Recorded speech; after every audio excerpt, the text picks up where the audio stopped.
This is Csu Pueblo Thunderwolves football on Fox Sports Pueblo 1350. Let's head to the field and join the voices of the pack, Jim Brooks and Joe Cervi. And good afternoon, everybody. Welcome to the Thunder Bowl for today's Rocky Mountain Athletic Conference showdown between the Csu Pueblo Thunderwolves and the Ore Diggers of Colorado School of Mines. Should be a great game here today. It's, as Joe properly dubbed it earlier this week, it's the RMAC semifinals. The winner of this game gets a chance at an RMAC title, Joe. That's it. It's simple as that. If Csu Pueblo wins today, they play at Western next week, and if they win, they're the RMAC champions, and that 8-3 record takes you right into the playoffs. And, of course, if Mines should win today, they would guarantee themselves pretty much a share of the title. They'll have a game next week as well, but then Western would have to beat Csu Pueblo to share the title. There's no mythical tiebreaker in the RMAC. If you end up tied with a tied record, you get a share of the title. But we're interested in the Thunderwolves, and they're going to have a shot at it here today. And, Joe, if you'd have said all 3 weeks back after that disturbing loss down in Las Vegas to Mexico, would they have even a sniff of a chance at what they have, you'd be say you're crazy. Well, it's like reincarnation. You know, we just came off Halloween and Dia de los Muertos and the ofrenda tables, and I mean, Csu Pueblo was left for dead, and you know what? They played like they were dead. It was one of the worst performances we'd ever seen from a Csu Pueblo football team, and then they kind of get right, and then they get really right. So now Csu Pueblo is healthy, except for maybe one key player. They're healthy, they're hungry, they know that if they win, they have a chance at the ring, and you can't ask for a better day. I mean, if the game is half as good as the day is weather-wise, it's going to be the greatest game ever played. And if they're as good as those jalapeno bites we had down there at the Bonfilio tailgate, I mean, those were out of this world. Oh, you got to run the gamut. We had the Bonfilio tailgate, which was perfect. Then I walked over, and Rick Clark's wings are legendary in Pueblo. Then you go a little bit farther to the Peseta Pagano tailgate, and they had Mexican food. And then Danny Carlson, longtime supporter of Csu Pueblo Athletics, he goes, you know, I might have to grill some hot dogs just so you guys talk about me on the pregame, give you a little shout out. So, there you go. Danny, exactly. There's your shout out. That's the way to our hearts, is through our stomachs. That's for sure. Well, this Mines Ball Club coming in, Joe, they you know, dot all the I's, cross all the T's. They look like they're just perfect in every way. When you look down their numbers, they got the great quarterback, they got a good line, they got a defense that flies to the ball, they spread the ball around, they bludgeon people they should bludgeon. Is there a crack? You know, they don't beat themselves, and that's the mark of a good football team, a well-coached football team. I don't know that they're as big and physical as they've been in the past. And Csu Pueblo, whether you like their record or not, they're a big physical football team and can be. If they come out and hit somebody in the mouth, this could be just the game they wanted. The last time we saw John Matoka, the quarterback at Mines, his coming out party was pretty much against the Thunderwolves. Yeah. I mean, he was playing pretty good, but he had a field day, and we're like, who's this kid? Oh my gosh, we have him how many more years? Yeah, I think that was one of his first, maybe his first or second start. And he played a little bit, but they gave him the starting job, and it paid off that night. Yeah, and we're like, who is this kid? And then we look down, and he's a freshman. Like, oh, so they, you know, it's one of those things where we got a few years of this kid, but you know, there's always some deficiencies somewhere. Now you got to exploit them. Now whether Csu Pueblo can do that, I know they have a game plan. Now if they execute that game plan and it works, I like this matchup for Csu Pueblo. I really do. Yeah, I guess the other wild card in the matchup for me is Mines running the football with Michael Zeman. If the Thunderbolts can keep him under control, then they've got a great chance at it. They can't afford to let Mines become two-dimensional. Yeah, Zeman is he's that running back coaches love because he doesn't go down on the first hit. He runs hard. He's smart. He's fast. He's big. So he's that kind of that perfect running back. But again, Csu Pueblo, you got to take something away. Do you take the running game away? Yes. You have to stop the running game and make Matoka beat you. You know he's capable of it, but you got to pick your poison somewhere. All right, we'll come back after this timeout. We'll talk to the head coach, John Riston. That all comes your way next. This is the Thunderwolves pregame show on Fox Sports Pueblo. And welcome back to the Thunderwolves pregame show. And joining me now, head coach John Riston. And John, we kind of kidded about it the other night at the your coach's show that the playoffs start now. Basically, they do if you're looking to advance. Well, our partner in crime, Joe Cervi, mentioned that this is the semifinals of the RMAC championship. So That's a good way of looking at it, but we're, a lot of people didn't think we'd be playing for anything here in November, but we are. And I'm proud of these kids, proud of this program, sticking together through adversity, and I think we're going to get hot at the right time. You beat me to it, even after the 0-2 start, and then especially after the loss to Highlands. Like, well, man, this season might as well just mail it in. But no, it's still there, and basically it's even better than you thought it could be. Well, I told those guys after our Sunday after Highlands, I said, we just got to control and be us. And we got to play fast and free, and we got to make sure we can go handle this because there's a lot of football to be left. And so I think we've done that, and we found a way to win by one. That's our survive in advance, and that's kind of what we're up against, Jim. Well, this Mines Ball Club, they come in, they're the first ranked team in the region. They're up in the rankings, I think 12th in the country. But they're beatable. They've showed some cracks this year. I guess it's just your job to expose those cracks. Well, I think that we just got to play pack football and be about us, not about them. But I do like our matchups. I do like what we're going against. I think they have an idea what we're going to do. We have an idea what they're going to do. Is who's going to execute the fundamentals better. And our kids have had a great week of practice. We're into playing this game, and we need a great home crowd to bring it to life. And we're looking forward to this challenge. Now, the one wild card in this whole deal is Matoka, and this guy, he can make plays out of nothing. You can do everything right, and then all of a sudden a little breakdown, and he makes a big play. He's a playmaking guy, and he's an All-American in my mind. And he finds a way to, at first I said, he's not a good thrower, but after watching him, he's a great thrower. He puts it right on. He drops some dimes right on the guys. And we just got to keep him in his pocket and keep suffocating is kind of what our game plan is going to be. And we just got to make sure we play and run to the ball and keep 11 guys around it and not give up the big play. Well, in years past, we always saw this. People would come in, teams would come in. They hadn't faced the Thunderwolves defense all year. This Thunderwolves defense is pretty good, and they're getting better. Yeah, I really like what Miles has been able to do. I think that with Levi Suano and Herm and everybody working together and Coach McCall and everybody's we've gained some momentum with our personnel to figure out what they can do, I think. And I'm anxious to see them play fast on Saturday.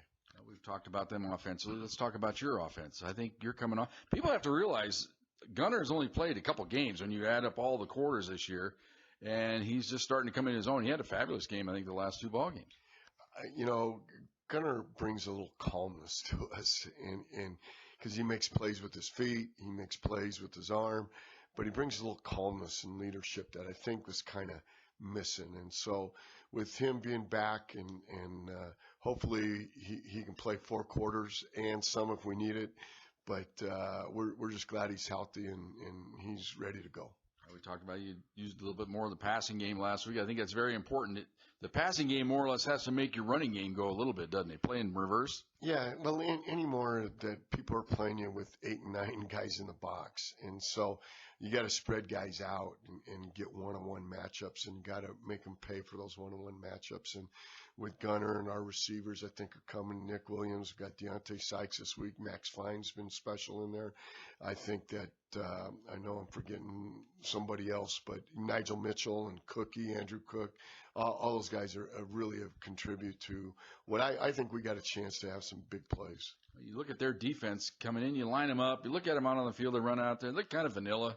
But, man, these guys, they can fly around. They're not overly huge. They don't have a lot of things you look at and say, man, these guys are going to be tough. But, man, they do some things great with their coordination. They cover all those 8 gaps with those 8 guys, but you just don't know which one. And so the key to this thing is that we just got to be patient. They're going to get us sometimes. We're going to face some adversity. We just got to make sure we continue to pound the rock and pound it. And so if we do that, I think we'll be all right. But this is one of the fastest Mines defenses I've seen. They're much faster in the secondary, but their linebackers are the key to this. And we're looking forward to that challenge. I I guess when I look at it, it looks like this is destined to be a low-scoring fourth quarter ball game. Well, if we can get it to the fourth quarter and we can keep it in play and not beat ourselves, I like that opportunity to figure out how to win in the fourth quarter. All right, good luck today. Thanks, and go Pack. Thunderbolts head coach John Riston back with more of our pregame show right after this on Fox Sports Pueblo. This is Csu Pueblo Thunderwolves football on Fox Sports Pueblo 1350. Let's head to the field and join the voices of the pack, Jim Brooks and Joe Cervi. And welcome back to the Thunder Bowl. Thunderbolts are taking the field here. It is senior day, so it's not like the usual where they run out and come up here to the sideline. They run out and make two lines, and the seniors will be introduced here shortly. And Joe, the senior class, pretty good one for the Thunderbolts. Yeah, there's some pretty good players there, and these we'll never know what these kids have gone through. With Right. the COVID year and losing a season, and some kids not coming back, and some kids, even though they might have time left, and with all the NCAA clock, this was these kids went through something that none of us will ever think that they have ever had to go through, and so we just got to tip our caps to how much they persevered, not only just being here today, but just living through something that we never thought we'd have to deal with. And I, we get attached to some of these players just because they're great kids and they're fun to be around. And senior day is always tough. It's bittersweet, but it's not their last game, which is good. Yeah. That's always a play. I always wonder if it's senior day and it's your last game at home, is it your last game? Well, today, it's not their last game. They may have several games to play. Yeah, they're hoping this is just the start of a nice little 5 or 6 game run. I guess it'd be 6 games. I guess would be the ultimate dream. Well, yeah, it would be great to win here today, go to Western, play for it all. And what's funny is if they win, say they win out, they'll probably get the 7th seed in the region because they're not ranked right now. Okay. Means they're going to travel to Central Washington. You'll take that matchup. Yeah. Every day of the year to go play somebody from that conference. Yeah. I don't care if you're on the road or in Erie. It doesn't matter. Go play them anywhere. You'll take that matchup no matter what. Yeah, we'll keep track of some of the matchups throughout the day. Actually, Augustana jumped Central Washington, but they play Minnesota Duluth today at Duluth. I'm almost going to say prohibitive favorite Duluth over Augustana today. So, like you said, Central Washington at 3. Mines actually is number 1 right now. So if the Thunderbolts win, that'll knock Mines off the number 1 perch. So you just don't know where it's going to shake out. We'll just let that happen. As long as it's not Mankato in the middle of winter. Yeah. The last 2 road trip playoff games we've taken have been to Mankato in November, and it's been brutal. Yeah. So, and that's not going to happen this year because they're not ranked either. So. Yeah, they have 3 losses already. They're just kind of playing out the string. They are up there in Mankato, kind of a rarity for that program. All right, come back after this timeout. Joe will give you the keys to victory for today's ball game. That all comes your way next. This is the Thunderwolves pregame show on Fox Sports Pueblo. Thunderwolves football on Fox Sports Pueblo 1350. Let's head to the field and join the voices of the pack, Jim Brooks and Joe Cervi.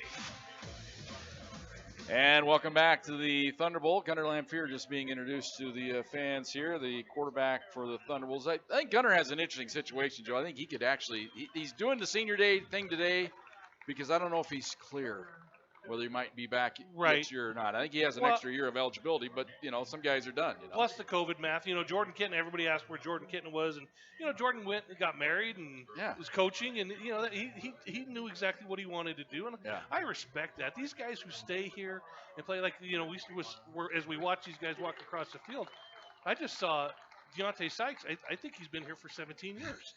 And, he's one of our favorites. He's going to play today. Which is great. And, boy, just think if he'd have played last week. They might have scored 150. And then there's one of the bittersweet guys being introduced right now, Conalog with the knee or the. Do you have a knee or Achilles? I can't remember which it is. And Luke can come back, and he might. These guys, the best part about this is if you still got that juice, you can come to graduate school here, and they'll pay for it. And anybody who's ever had to buy a graduate degree knows that to play football to get your graduate degree paid for, that's a really good trade-off. And then, of course, another guy in that situation would be Dylan Albrandt, who out for the year as well. From Canyon City. Yeah, he's a Canyon City kid. We followed Dylan through his entire high school and college career, and it's sad that when these guys get hurt. But it's Jensen Figgins, we saw he come out. his dad's a coach here. What a great story that's turned out to be. Yeah, he's having a phenomenal year this year, I think. All right, Joe, keys to victory for today's ball game. First for the Thunderwolves, what do they have to do to win this game? I'm going to say this, and I'm going to say this with all due respect. They need to hit him in the mouth. Okay, they just need to come out and pop somebody. I'm tired of this respect and this, and their mind. Hit them in the mouth.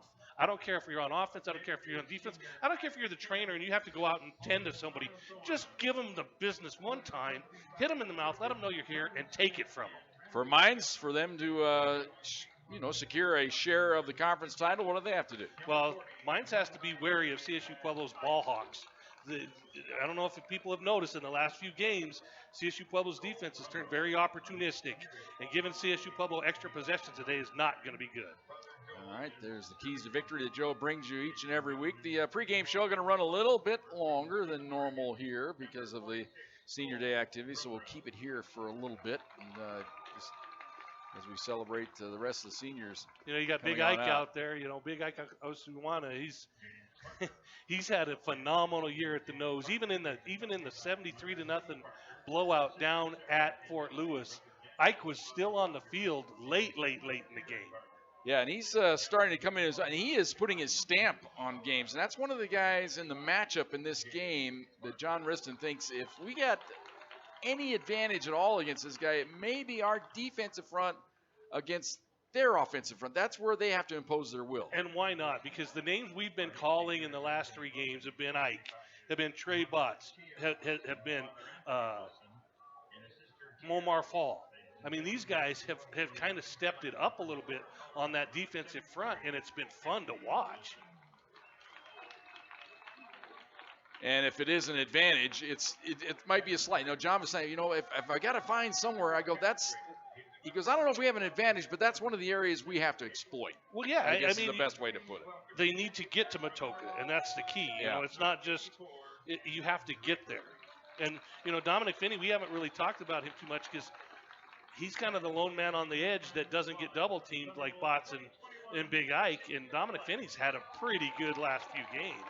So it's going to be interesting to see if the physicality that CSU Pueblo's displayed in the last 3 weeks will transfer over today when they need it the most. And it's easier said than done getting pressure on Matoka, Joe, because he gets rid of it so quick. He has got the ultimate, 3-step drop, get rid of it. Yeah, and they know that. They know that these balls are going to come out. And so you wonder if the Thunderbolts cushion they usually do on defense where they're back 10 yards, they might press them a little bit more today. Press coverage today. We'll see how that works out. All right.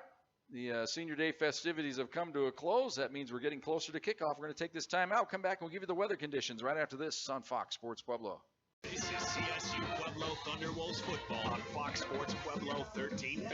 Let's head to the field and join the voices of the pack, Jim Brooks and Joe Cervi. And welcome back to the Thunder Bowl. And Joe, one more time for the seniors to get together out on the field. Yeah, that's a nice picture, but I don't know that I'd be taking pictures before the game. That kind of takes the edge off, doesn't it? I don't know if you're superstitious, but I don't even step on the lines. Exactly. and they're posing on the logo. All right, our weather conditions today, absolutely perfect. 73 degrees here at kickoff. Expecting a high later on today of 75. We got a little breeze out of the south-southeast at 7 miles per hour. No chance of precipitation. It's perfect. Come back. We'll have the kickoff for you. It all comes your way next on Fox Sports Pueblo. This is CSU Pueblo Thunderwolves football on Fox Sports Pueblo 1350. Let's head to the field and join the voices of the pack, Jim Brooks and Joe Cervi. And welcome back to the Thunder Bowl. Both teams lined up on the sidelines, starting to make their way out toward the field. The captains will be out there. We'll keep an eye on the coin toss. Maybe we'll join it here in a little bit. We'll see what's going on out there. But the Thunder Wolves, Joe, I don't ever remember this uniform combination. Do you? Yeah, I just was, I actually tweeted it, and I'm sure somebody will say, yeah, they did this before, but it's the red pants, blue tops, and the white hat. It's Military Appreciation Day, and congratulations. What better way to do them than red, white, and blue? On representing your school today as captain. Thank you for that. Here's our honorary captain today. Here's the coin. There is our referee, so we'll go ahead and listen in here to the coin toss. That's heads, and that's tails.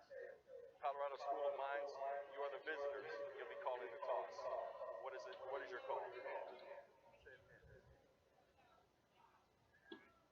It is heads. So Mines wins the toss. So Joe, that means we'll see if they give it to get the ball. Well, we'll see if they give it to Matoka. They might take the ball. Yeah, they might. Let's see. Let's see what their mindset is here. They're going to. No, they did defer.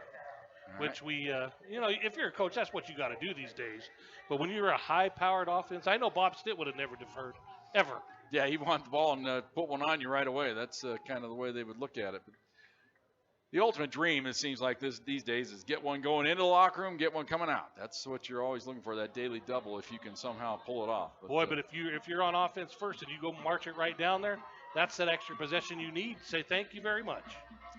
And I think that's where the Thunderwolves are at today. If there is a matchup, if you look at the 4 units, offense, defense, for both teams, the Thunderwolves offense is the unit that seems like it's going to have to perform maybe above its expectations. Well, they got to play. But, yeah. Last week, 73 points, and it should have been 80, but not all of that was the offense. It could have been.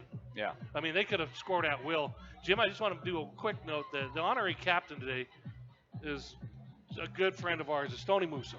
Oh, man. Stoney's, if anybody's ever coached any athletic event ever, or been to Runyon Field, or been out in the county, Stoney Musso's is as good as there is, and he was the honorary captain today for John Riston and the Thunderwolves. Well, I've noticed that we've probably got a few more people tuned in here now to the radio broadcast because the video broadcast evidently has been delayed on the Stretch Internet feed. I don't know. They've got all morning to get it working. Well, welcome. And so we'll take you on the radio. That's the way it's going to be. We don't know when they'll join us. Hopefully sooner than later. Thunderwolves get the ball first. They'll move it left to right as we look at it. Kicking off for Mines, it'll be Matthew Ike. They kind of have split duties with their kickers. They both have about the same amount of extra point kicks this year. Nigel Mitchell going to take it at the goal line. He's going to come out of it across the 5, 10, 15, 20, up the middle, and he's submarine at the 22-yard line. I think Nigel thought he was just about to break into the clear, and somebody clipped him right on the ankles. Yeah, he was one step away from gone.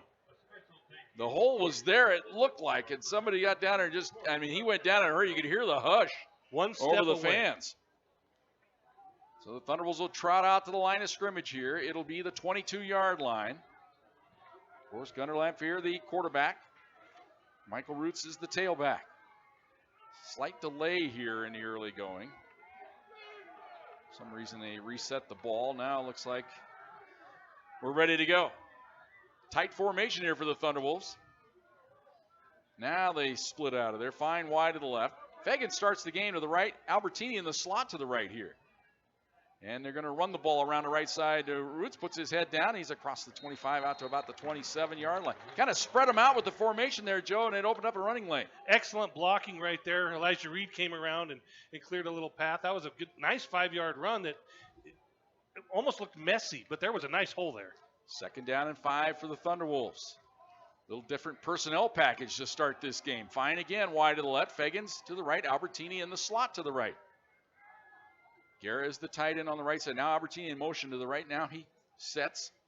And they're going to again hand it off to Roots up the middle. Breaks a tackle. And he's close to the first down. Looks like he'd be about a yard short. He's going to be at about the 31-yard line. It'll be 3rd down and a yard. Michael Roots might have a field day with these little defensive backs for Mines. They fly to the ball, but he's a thick running back.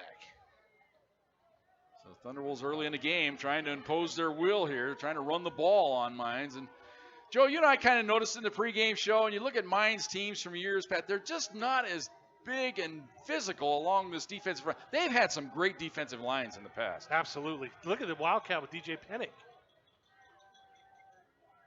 And they'll snap the ball to Pennick. He slipped, but he gets forward. He got the first down. Boy, that was almost a disastrous play, but he's able to get forward for the first down there. I think he saw the opening there, and if he doesn't slip, maybe there's something huge there. I watched the far judge come in to mark it, and part of me was thinking that they were going to mark it where he started to give himself up since he took the snap.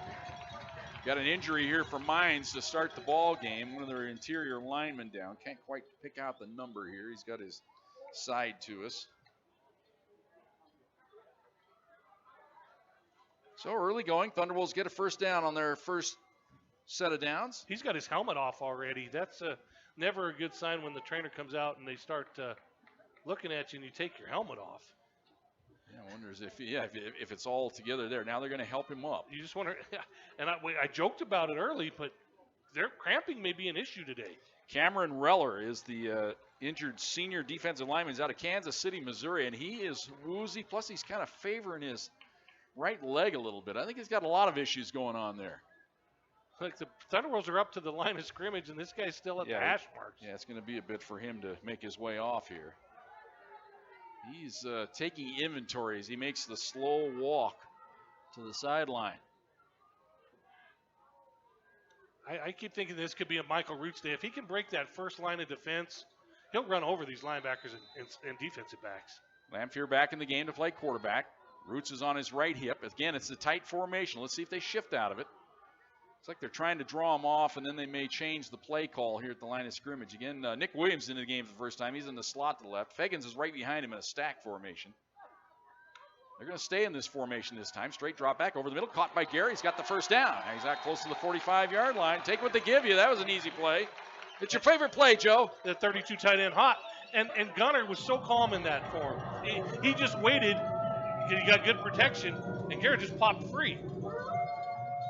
So 1st and 10 for the Thunderbolts, 44-yard line of the Orediggers. No score, just underway here. 13 minutes to go in the first quarter. Trips to the left this time for the Thunderbolts. Williams is wide to the left. Cook is into the game for the first time. He's in the slot to the left along with Feggins. Now they change the play call. Roots on the left hip of Lamphere here from the gun. Takes the snap. Gives it up the middle to Roots, puts his head down, bangs his way across the 45. Still pushing close to the 49-yard line. There you go, Joe. That's that physicality.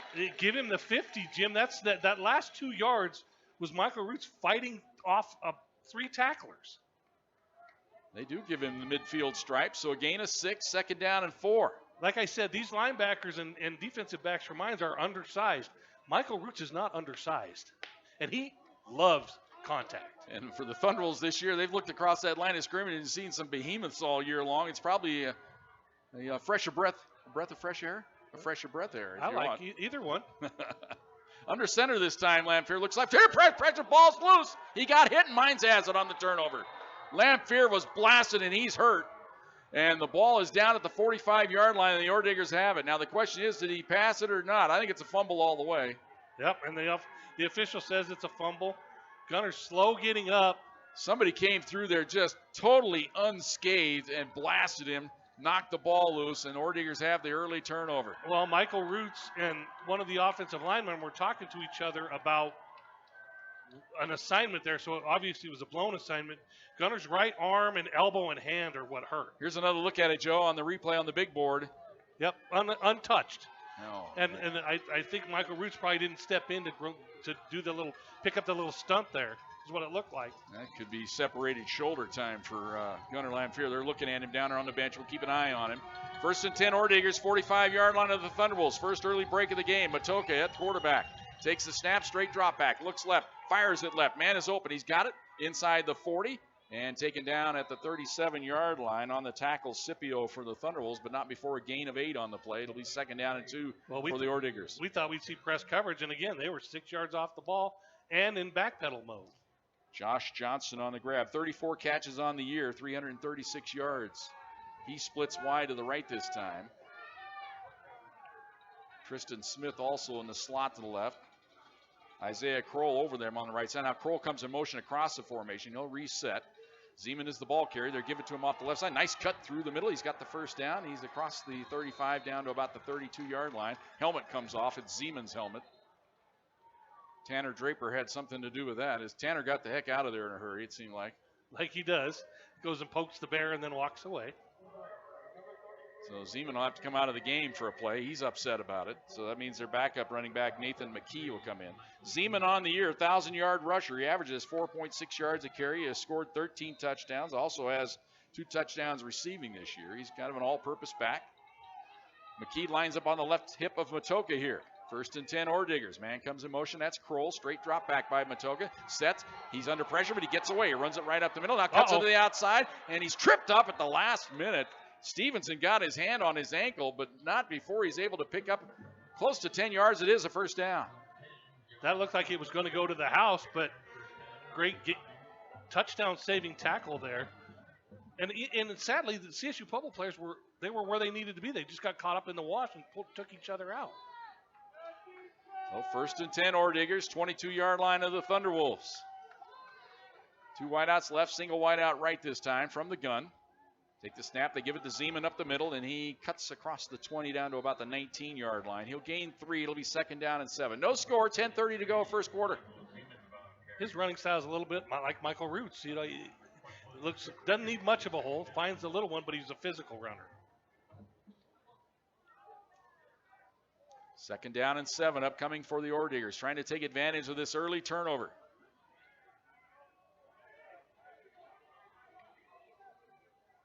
Drive started at the 45-yard line of the Thunderwolves after the turnover. Man in motion. They're going to give it to Zeman. He is hit immediately. As flying through there for the Thunderwolves, Trey Botts. Going to be a loss on the play. Back to the 22-yard line, it looks like. So they lose the yards they gained on 1st down. It's 3rd and 10. Nice play by Trey Botts. That was just a straight bull rush off the edge. Took his guy inside and made the tackle. Substitutions coming in here. Max McLeod into the game for the first time for the Orediggers. He'll split wide to the right, along with Mason Karp.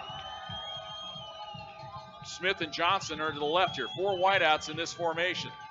The good news for Thunderwolves fans is Gunnar Anderson or Gunnar Lanfear's on the sidelines talking to. Straight drop back. Matoka, he's under pressure. He gets out of there, though. Sets. Now he's under pressure. Gets the ball out to the right, and it is caught, but it's going to be a loss on the play. They had Matoka running for his life that time. And he was able to squirt away, get the pass up the field, but it's a 3-yard loss back to the 25. And what did John Riston talk about?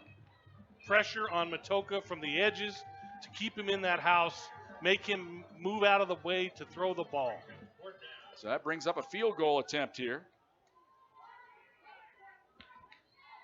Let's see who they're going to have do the kicking. They alternate with their kickers this year, and it's going to be Jacob Click getting the honors. A 42-yard attempt from the right hash mark. Ball's down. Kick is up. Looked like it's on the way, and it is no good. So the Thunderwolves defense holds. So the ball goes over on downs. We got a timeout on the field. 8:42 to go here in the first quarter. No score on Fox Sports Pueblo. This is CSU Pueblo Thunderwolves football on Fox Sports Pueblo 1350. Let's head to the field and join the voices of the pack, Jim Brooks and Joe Cervi. And welcome back to the Thunder Bowl. Early field goal, no good for the Orediggers. As Jacob Click, who had been 3 of 6 on the year, but his long coming in was 38 yards. He's now 3 for 7 after the miss. That's not good if you're a kicker. That's a bad percentage. And of course, the Thunderwolves, Jared Zulek doing the kicking today for the Thunderwolves. As Dean Faithful out with a groin strain. Well, and we saw him pull it bad last week on a kickoff. He kicked off, and I could hear it pop up here. Good news for the Thunderwolves. Gunnar Lanfear's back in there, so whatever they did, they worked it out over on the sideline. He's in the gun this time. Line of scrimmage is the 25-yard line. Now they're going to change the play call as they look over to the right. Williams is wide to the right. And it looks like it's Cook this time on the slot to the right. They roll the pocket right. They look up the right side. They're trying to get it down here, and it is caught. It's actually fine. He's inside the 40 down to the 30-yard line. Great route by Max Fine. Lulled his guy to sleep and got 10 yards behind him. Well, Max Fine, I kid about it all year. He and Cook spitting images of each other. When the jerseys get scrunched up on the front, it's hard to tell which is which. The only difference is Cookie's about this much faster. So Yeah. I got to wait till they catch it and start running to see. Ball's at the 30-yard line of the Orediggers. 1st and 10. First huge play of the game goes to the Thunderwolves. Now the tight end shift. Guerra's got to reset here, and he does. They pitch it to the right side to Roots. Cuts back. Flag down. Going to be a quick hold here on the Thunderwolves, I believe. Yeah, after a gain of about I think it's going to be Preston Guerra on the hold. I think that's going to be right on Preston Gary. I think he grabbed the uniform and kind of turned him. And if it's not on Preston Gary, he's lucky because he grabbed the uniform and turned him. The old grab and twist. Number 9. Yeah, 10 yards. yeah, that was pretty obvious call on Preston. First down. So that'll bring it 1st and 20 now for the Thunderwolves. Another kid who's been here for forever. I remember when Preston was a freshman, and I remember Risto saying, "Wait till you see this Garrett kid." And 25 years later, he's still great. Deontay Sykes into the game. Splits wide to the right this time for the Thunderwolves. Mitchell into the game. He's wide to the left. From the gun, straight drop back. They look to Sykes' right side. Has the grab, puts the arm out, trying to stiff arm his man, but he's taken down. But after a gain of about 6. Well, he could do that all day. The defensive backs are playing so far off the receivers, especially Sykes. Do that 2 times and then go over the top because he's got him by about 1.5 feet. Actually give him a 33, so it's a gain of 7. So it'll be 2nd down and 13 now for the Thunderwolves. No score, 7:30 to go here, first quarter. Roots on the left hip this time of Lamphere. Could run a draw play, I suppose, here. Trying to draw them off. Now they'll reset the play and change it up. And this is new for CSU Pueblo. A little bit more patience, pre-snap reading for Gunnar Lamphere. Usually they just go up and run the play that they've called. Mines doesn't do any shifting. They stay right where they were. Roots goes in motion left now. Screen pass right side, and Sykes dropped it. They had the screen set up, 2 blockers out in front. That might score. Well, and that's a Deontay Sykes that hasn't played in a few weeks, coming off injury, looking for the house miss. Man, quick screen. He was going to make the first guy miss, you know it, and he had 2 blockers blocking 2 guys. That looked like touchdown to me. just in a quick naked eye look. The good news is Deontay Sykes he'll file that and he'll make a play. He splits wide to the right this time. Panic is in the game. He's in the slot to the left along with Mitchell and Feggins. Root stays in the game in the backfield. Here on 3rd and 13 from the 33. Lamphere sets. Here comes pressure, and they got him again. Again, Jim, that's Michael Roots on a linebacker coming free, and he's just not picking up the linebacker blocking. That's just not a good matchup. Loss of 4 back to the 37-yard line means the Thunderwolves have to punt the ball away. So the big play goes for naught here as they hit the big one to Fine.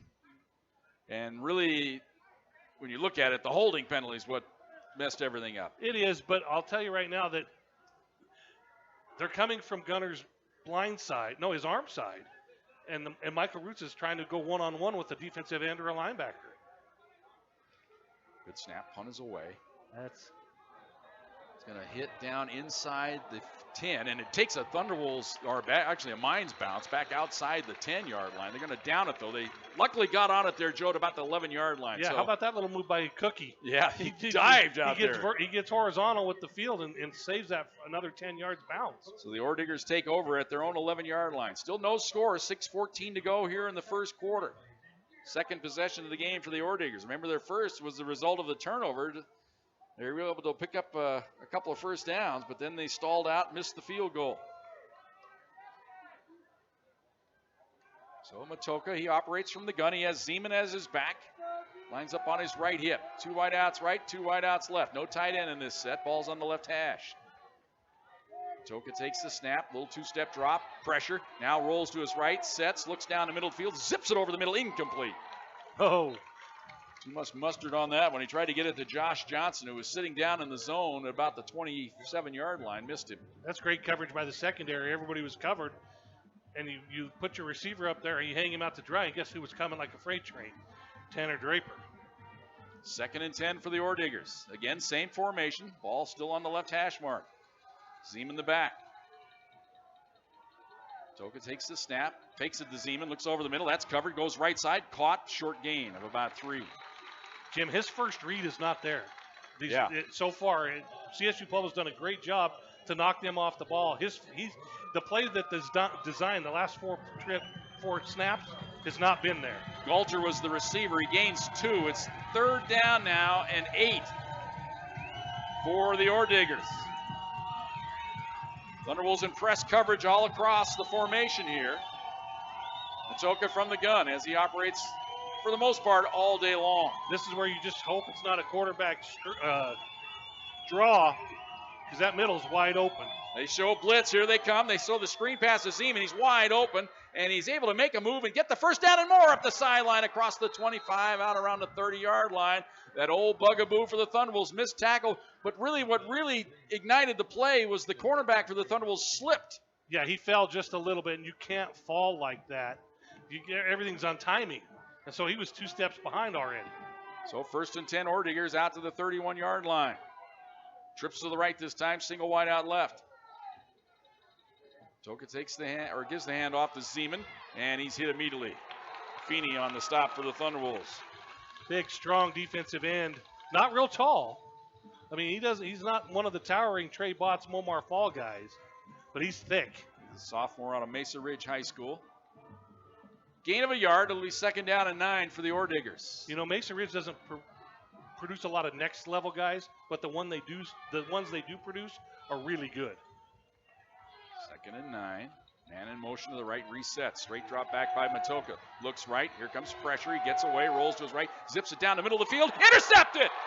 The ball hawk has it for the Thunderbolts, Marcus Lawrence. Who else would you expect to intercept it for the Pack than Marcus Lawrence? Baited him the whole way. Baited him the entire play. He had that read from the time of the snap. And the Thunderbolts take over at the 42-yard line of the Ore Diggers after the interception. Well, again, Joe, that first, as you say, the first read's not there. He's having to go to his checkdowns, and he zipped it over the middle. That late pass over the middle, it's always dangerous. So far, Miles, Coach Avery's defensive philosophy today has worked. See if the Thunderbolts can take advantage of a turnover. Mines unable to early in the game. Great field position at the 42-yard line of Mines. Lamphere going to go up under center this time. Roots is the back, right behind him. Ore Diggers show blitz. They press the line of scrimmage. Man coming in motion, resetting. Play action. Lamphere sets in the pocket. He's going for it all. He's going down the middle to Nigel, and a pass too tall. Well, Jim, that was a little bit dangerous as you see 3 defensive backs and 1 receiver. That's never good. But Darren Wilkins said, let's take a shot. After an interception, let's take a shot. And toward the end, Nigel was just starting to creep open, wasn't he? If the pass is on the money, it's a touchdown. Yeah, I said there were 3 defensive backs, but he was behind all 3. That's right. 2nd down and 10 at the 42-yard line. Yeah, you can guard him with all you want. You better stay behind him. Or keep him in front of you, I guess is what I'm trying to say. 2nd and 10 from the gun this time. Looking left, firing left. Ball's caught. What a grab!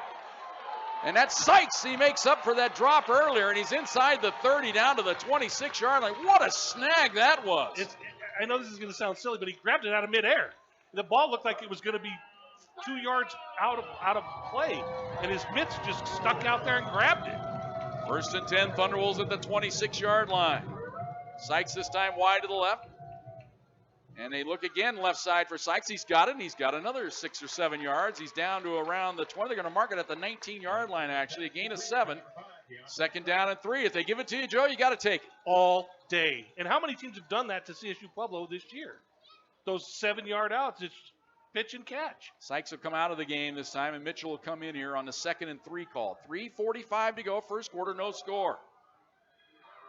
Glad to have you along today on AM 1350 or on your iHeartRadio app, anywhere in the country, all over the world for that matter. Nick Williams splits wide to the right, Mitchell in the slot to the right. Albertini in the short slot to the right next to the tight end Guerra. Unbalanced that way. They give it to Roots up the middle, puts his head down, bangs his way for the 1st down to around the 15-yard line. He is the most physical runner. He's like a little bit more physical than a Cam McDonald. You know, that kind of a... Cam didn't ever shy away from contact either, so. I guess the collisions are a little more violent yes. when Roots is running. Well, 1st and 10. You and I have talked to him many times. He's thick. Yeah. You're not supposed to be that thick and fast. He's both. 1st and 10, Thunderwolves, 15-yard line. Trips to the right this time. Feggins is into the game. Along with Williams and Penix in the game also. They are all lined up to the right side here. Williams the furthest to the right on the numbers. From the gun. Play action. They look right. Fade pattern into the end zone. They're trying to get it to Feggins. Feggins didn't realize it, and the ball just lofted over his head that time. You know, had he run probably the right route, yeah, it looked like he was. That ball was there. Yeah, he was running too much up the field. He needed to run it more toward the corner there. Yeah, that ball was there. So now 2nd and 10 for the Thunderwolves. So that incomplete shot puts them behind schedule a little bit here. It's always the danger in going for it all on 1st down. And Darren Wilkinson, the offensive coordinator for CSU Pueblo, loves to take shots. He's not afraid to go for it. Trips to the right. Now they've sent a man in motion. Roots, here comes pressure, passes away, caught by Williams, cuts through a tackle, gets down to about the 11-yard line. That was a great play by Lamphere, As he looked right, that was covered up. Then pressure was on, and he flung it out to the left of Williams. Yeah, nice play by the Mines linebacker to not let Williams go because he was fighting his way through. And that's kind of a tackle that Nick Williams has been known to break. Ball just inside the 12, so officially we'll call it a gain of 4 there. So it's 3rd down and 6 from just outside the 11-yard line. 2:15 to go, first quarter, no score. And knowing the kicking game, this may be 2-down territory. Bunch formation this time. Let's see if the Thunderbolts split out of it here. Bring a man in motion. Right. Nope, they faked the jet sweep. They look left. Now Lamphere going to run with it. He's across the 10. Now he's cut off, and he'll be snowed under short of the first down, just barely back to the line of scrimmage. You know, I know what he was thinking he saw, and he saw it for a second, but then he needed to either cut up or just take a dive. And the Mines defense, that's one of their strengths, is their closing speed there. And plus, you got to understand, Lamphere was running left, and he's a right-handed quarterback. Hard to make a play that way. So Zulek in to try the field goal. It'll be about a 29-yard attempt from the left hash mark. And the self-preservation for Gunnar Lamphere is also key. Jonell the holder here. Ball's down, kick is up. And it is good. So the Thunder will strike first. 1:20 to go here in the first quarter. They lead it 3-0 on Fox Sports Pueblo. This is CSU Pueblo Thunderwolves football on Fox Sports Pueblo 1350. Let's head to the field and join the voices of the pack, Jim Brooks and Joe Cervi. 3-0 Thunderwolves. Here's the kickoff by Zulek. It's a short kick. And it's going to be taken at the 12-yard, fair catch signal for, so they'll get it at the 25-yard line. They do not even want to try the return. So the Thunderbolts able to take advantage of the turnover and get 3. We welcome our Stretch Internet audience. They've finally figured out what the problems were with the video feed down there. So welcome to the video feed as well as our radio audience. Has been with us all afternoon long. Good for the Thunderbolts to strike first, Joe. I'm sure they wanted 7, but to get that field goal from your backup field goal kicker, that's huge. This is going to be a series of body blows. Don't you think? It's going to be just take what you get and then just back and forth, just series of body blows. And that, hey, you can win a game 3-0. Matoka from the gun. Line of scrimmage is the 25. Straight drop back, 3-step drop. Looks right now. He'll run it up the middle. Across the 25. Takes a big shot, but puts his head down. He's pretty fearless there. Gains about 8 out to the 33-yard line. Got to admire his courage there for taking on the tacklers. Again, that was not his original read. That was not a quarterback draw. He just saw a little bit of hole and took off. Yeah, Thunderbolts, whatever you want to say about their defense, they're definitely taking away his first read all day long so far. And that time he was able to make something out of it. 2nd down and 2. Zeman, the running back, on his right hip. The tight end in this set. They're going to give it to Zeman. He's snowed under, going to lose a yard on the play back to the 32-yard line. You know, he would have lost 2 if they'd have kept pulling him back. They kind of let him go a little bit. So now it'll be 3rd down and 3. Thunderbolts, if we thought there might be a slight advantage in this game of any of the units, it was their defensive front against their offensive line, and so far that's proven true. Right now you got Momar falling at right defensive end with that club, Trey Botts and Ike. Trips to the left, single wide out right. Matoka from the gun, Zeman on his right hip. Thunderbolts show blitz off the edge. They're both coming. They look left, and the ball zipped in there and caught. Man, that was threading the needle that time. The ball grabbed here by Mason Karp. Yeah, Corey McClellan was there, but that ball got there quick. And the end of the first quarter.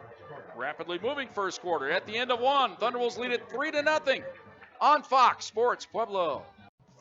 This is CSU Pueblo Thunderwolves football on Fox Sports Pueblo 1350. Let's head to the field and join the voices of the pack, Jim Brooks and Joe Cervi. And welcome back to the Thunderbolt. 3-0 here at the end of 1. Mines with a first down out at the 38-yard line. Aaron Konitschke, our producer and engineer today of Thunderwolves football. My partner is Joe Cervi. I'm Jim Brooks. Welcome to the broadcast. And they give it up the middle to Zeman. He knifes his way through there. Nice gain out across the 45 to about the 47-yard line. Picks up 9. It'll be 2nd and 1. Your playbook opens up dramatically if you have 2nd and 1 all day. Well, I thought that was one of the keys for the Thunderbolts. Make them one-dimensional. Make them have to pass the ball. If they're balanced, they're hard to stop. Zeman, a 1,000-yard ball carrier. 2nd and 1. And again, they'll give it to Zeman up the middle. He's got the first down. He's across midfield down to the 48-yard line of the Thunderwolves. Second trip into Thunderwolves territory today for the Orediggers. That was the exact same play that Mines ran on first down. That time it got 4. They got 12 yards and 2 carries on the exact same play. This time splitting wide to the right, it'll be Mason Karp. Tristan Smith wide to the left for the Orediggers. Bring a man in motion. That's a tight end, Kroll. He resets. Play action. Here comes pressure off the edge. And look out. They had him for a moment. Now they do snow him under. Back inside the 50 at the 48-yard line. First guy that had a shot was Momar Fall. He kind of whiffed on the play, but then the posse took him down. It was great because Momar sent him to Bots, and he bounced off Bots, and then Momar got him back. So what I like is they didn't quit on the play. It was relentless. So a loss of 4 on the sack. It'll be 2nd down and 14. Those little quarterbacks, they duck and move and jive, and you think you have them, and then you whiff, but you got to stay on it. 2nd and 14. Press coverage here for the Thunderwolves. Matoka from the gun takes the snap. Looks left. Nothing there. Comes back right, and the pass is low, and they're going to say that's a grab. Oh, my goodness. That had to be on the ground. That ball hit the turf. They say it's a grab at the 44-yard line. You got to be kidding me. Well, it was a great catch. So I'm not sure it was a catch, but it was a great catch. He sold it. Hoping they put the replay up, but they do not put it up on the board. So it's 3rd down and 6 now from the 44-yard line. That was a sidearm throw. Makes this 3rd down play manageable here for the Orediggers. Thunderwolves with only 2 down linemen in this set. Here comes a late blitz. Pass right, caught, 1st down. At the 35-yard line on the grab, Mason Karp. Again, CSU Pueblo defensive backs getting pushed off the ball, backpedaling, and then that ball was just a sticks throw. So 1st and 10, Orediggers, 35-yard line of the pack. Trips to the left this time. The ball's on the right hash mark. Double wide out right. So the first time we've seen this formation. Empty backfield for Matoka. That means Filio coming on the blitz. They throw the wide receiver screen left side. They have something here inside the 30 down to about the 28, maybe the 27-yard line. They caught CSU Pueblo out of position there, Jim. You could see the defensive backs were trying to get over, and Patrick Howell didn't know from his outside linebacker spot where he was supposed to be on that. And look at the defensive backs right now. They're not exactly sure who's supposed to be where. And I thought that was Patrick Howell coming off. Sam Warren limping off. 2nd and 3 for the Orediggers. Trips to the right. Tight end lined up to the right side. They shift. Now they pass right side. Ball's caught. 1st down and more. Inside the 20. Diving down to about the 16-yard line. Tristan Smith. That's good blocking by Mines receivers right there. They had their CSU Pueblo guys on the ground. So 1st and 10 Mines at the 16-yard line.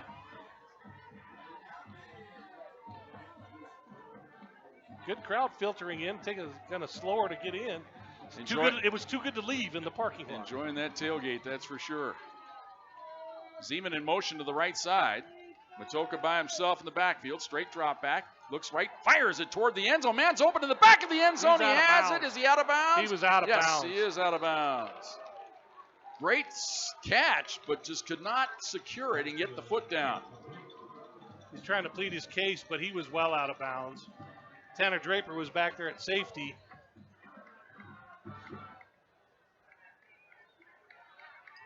All he did was run out of real estate right there because the pass was perfectly thrown. Scipio out of the ball game, racing into the game now. Anthony Barron as they go to their nickel package. They're confused though. Yeah, Jim, this package has CSU Pueblo. Anthony Barron's not sure who he's supposed to be guarding. He's still looking around asking for help here. Trips package. They're in a bunch formation on the left hash mark. 2nd down and 10 for the Orediggers. Matoka, straight drop back. Looks, comes back left. Oh, wide open Zeman. Inside the 10, inside the 5 to the pylon. Touchdown, Orediggers. That was a well-designed play because everybody cleared out. Zeman came underneath, went untouched to the pylon. Yeah, you had that bunch formation over on the left, and they all just came more or less on crossers or to the post, and that's what cleared it out for Zeman. Well designed there. So Orediggers take their first lead of the day. Extra point upcoming here. You know what you do with that one is you file it away for your own offense. Right, Said, exactly. hey, that one looked pretty good. But he threw it sidearm, underhand. Jacob clicked to try the extra point. Low snap, but they handle it. The ball's down. Kick is up. And it is good. 11-11 to go here in the first half. Orediggers lead at 7-3 on Fox Sports Pueblo. When you are. This is CSU Pueblo Thunderwolves football on Fox Sports Pueblo 1350. Let's head to the field and join the voices of the pack, Jim Brooks and Joe Cervi. Nigel Mitchell on the kickoff return. And he gets it out to about the 20-yard line before he is snowed under. They're going to give him the 21. Good contingent of students have made their way down from Golden today. They're across the way. Nigel Mitchell got crushed. Chafin Ross destroyed him on that. And, you know, you put your hand up, you get an extra 5, and you don't even have to do anything. But I'm sure they want that return. So Lamphere from the gun has Roots right behind him. Nick Williams all alone, split wide to the left. Cam Forrest in single coverage there. Now the safety starts to cheat over. They give it to Roots up the middle. He's got an opening. He's across the 25 out to around the 28-yard line. He gains 7. And we got a lineman a little woozy for mine. Well, he gets up. He's just having a little discussion there that time with Sean Johnson. Well, they were tangled up, and Sean Johnson didn't want to get ticketed for being, you know, giving him the business or whatever. Yeah. So they kind of unraveled. And, you know, big guys like that, when they unravel, it's like two giant bears unraveling. 2nd and 3 for the Pack. They trail at 7-3 here. Lamphere takes the snap. Straight drop back. Looks right, fires right. Ball is there for Williams, but he couldn't hold the ball. A little behind him, perhaps. Nick Williams has to make that catch. That's one of those shots, man, you got to take advantage of in a big game. That's a ball Nick Williams should catch and has caught many, many times in his career here. Yeah, he comes over and taps the rib protector of Gunnar Lamphere, saying, hey, man, I'm sorry. You know, and those are the plays you're going to remember in a close game, not moving the sticks. 3rd and 3. Lamphere from the gun. Mines, they show blitz off each edge. Usually one of them will come every time. One will drop off. And they give it to Roots up the middle. He's got a big opening. 35. And he's taken down by the jersey. Has a saving tackle there at about the 41-yard line. Saving the day there for the Orediggers was Nolan Reeve. If he doesn't hold on to the jersey, it's one-on-one with Roots and a safety. And did you notice that he drug Reeve just a little bit? Yes, you took him down by the jersey, but he kind of pulled you a little bit. 1st and 10 at the 41-yard line. They look right, fire it right. Ball deflected. And that enabled the pass to be broken up. They're trying to get it to Fine over there on the right side. Yeah, the timing there. And Gunnar took a hit after that play. Yeah, he's coming up limping a little bit. Jim, again, that's Michael Roots trying to pick up the blitzers. 2nd and 10 for the Thunderwolves. Williams and Fine come out of the game. That means at least Nigel will be in the game. I see Deontay Sykes as well. Sykes going to split wide to the left. Fegan's also in the game. He's in the slot to the left along with Mitchell over here. Guerra is the tight end on the right side of the formation. Looks like Bingham's into the game as well on the left hip this time of Lamphere. They change the play call. They look over to the sideline. Mine showing blitz. They're all creeping up on the line of scrimmage. Now they back out of it. They give it to Bingham on the delay. Ooh. He fumbled it for a moment, regains and able to gain maybe 2 on the play. He bobbled that exchange. Yeah, the ball was never on the ground, but it was not perfectly in his stomach either. So they mark it at the 42, actually, so only a gain of a yard. So 3rd down and 9 for the Thunderwolves. 9:50 to go here, first half. 7-3, Orediggers on top. See what they have for the. This is where you go back to that missed catch by Nick Williams. You got to stay in that rhythm. You got to keep things going. Trips to the left includes Fegans, Williams, and Mitchell. Might see the wide receiver screen here to Nick Williams on this left side is my guess. Jordan Lamphere, Jones straight drop back, looks left. Now comes back right. Now he's flushed and he's sacked. Flying through there for the Orediggers. Yeah. He's just going to get a personal foul. He's going to get that. That might be the dumbest play for a smart kid will ever make. Mac Minahan just taunted, and that's going to be 15, and it should be. That's ridiculous. Well, the officials discuss it. He stood right over Gunnar and taunted him the whole time.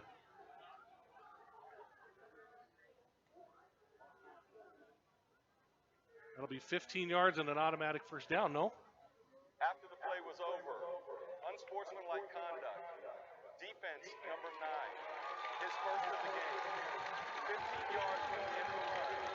Automatic first down. There you go. That's the key to it as well, the automatic first down. So instead of a sack and a chance to celebrate, you celebrate too much and you taunt, and you pick up the personal foul. You know, these are the smartest kids in the RMAC, supposedly. Can't do that.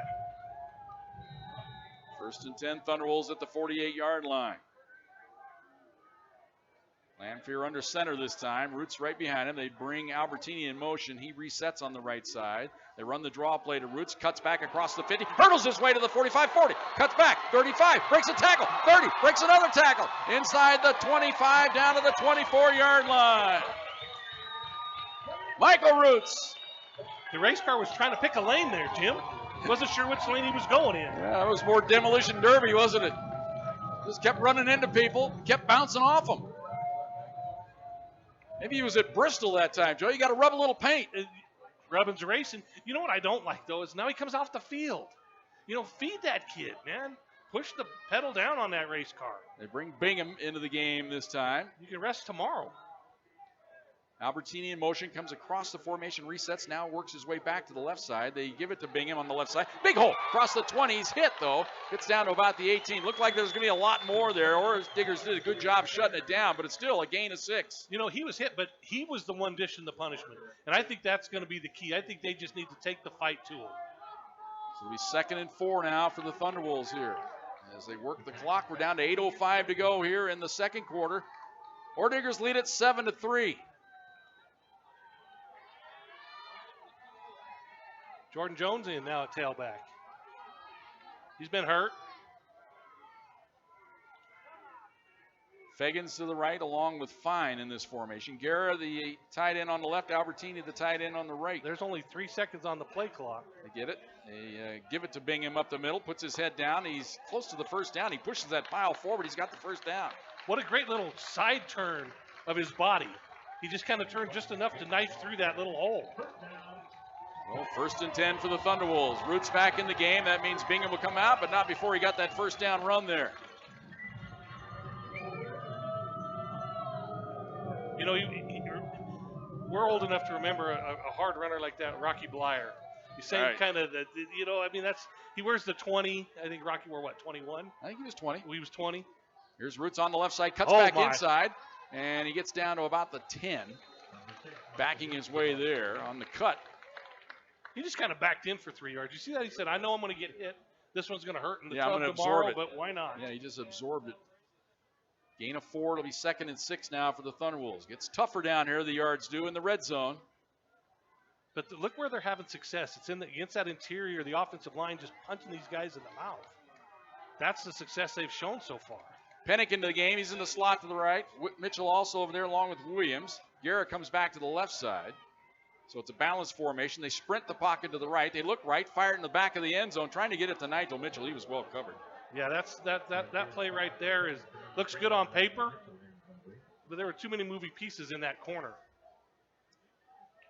Too many guys wearing white for CSU Pueblo too. So now it's 3rd and 6.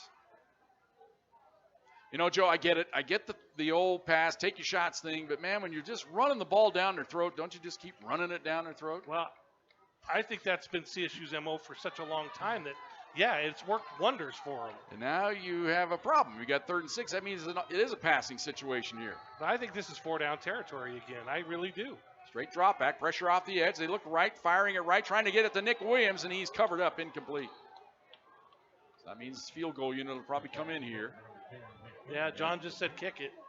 I wasn't sure if it looked like he wasn't sold on kicking it. I know he's disappointed in those last 2 plays, though. I can tell. So that means Zulek will come in and try the extra point. There's just a hush over there. It's just it's defeatism, I guess you'd say. You don't get the touchdown. So it'll be a 28-yard attempt this time from Zulek. This time from the left hash mark. His first field goal was from the right hash mark. Good snap. Ball's down. Kick is up. And it is Good. 6:24 to go here in the first half. Ordigers lead it 7-6 on Fox Sports Pueblo. This is CSU Pueblo Thunderwolves football on Fox Sports Pueblo 1350. Let's head to the field and join the voices of the pack, Jim Brooks and Joe Cervi. And welcome back to the Thunder Bowl. 7-6. Ordigers on top. Trips into the red zone. Thunderwolves 2 field goals. Hines 1 trip. Got themselves a touchdown. They also missed a field goal earlier, but it was a longer variety. You know, settling for field goals is never good, but and you and I talked off Mike a little bit about running the football and that physicality, just staying with that. The one good thing you do know is you can. So maybe we try our shots early, and if it doesn't work, we just go back to the ground game and running it. But I think that they found something there with that ground game, and you just got to start taking advantage of it. Well, the 2 pass plays they attempted, in my mind, kind of low percentage try. When you that corner route, it's awful. The fade route never works. You got to be perfect on that toss. Yeah, and the Mines defensive backs, give them credit. Yeah. They knocked them off their routes early in the routes. Here's Zulek to kick it off. Didn't get much depth on his first kickoff today. Didn't get much depth on this one either. It's going to be taken at the 12-yard. They're going to run it back this time across the 20 and smashed at the 22-yard line on the stop for the Thunderwolves. Alec Prince. You know, and CSU Pueblo, he got up and almost started to look down at the guy. Yep, don't do it. You can't, because you're going to get one if they do it, because they've already shown that they're not going to put up with that. So a return out to the 22-yard line by Nate Sutter. So it's 1st and 10 there for the Ordigers. They look sharp on their last drive.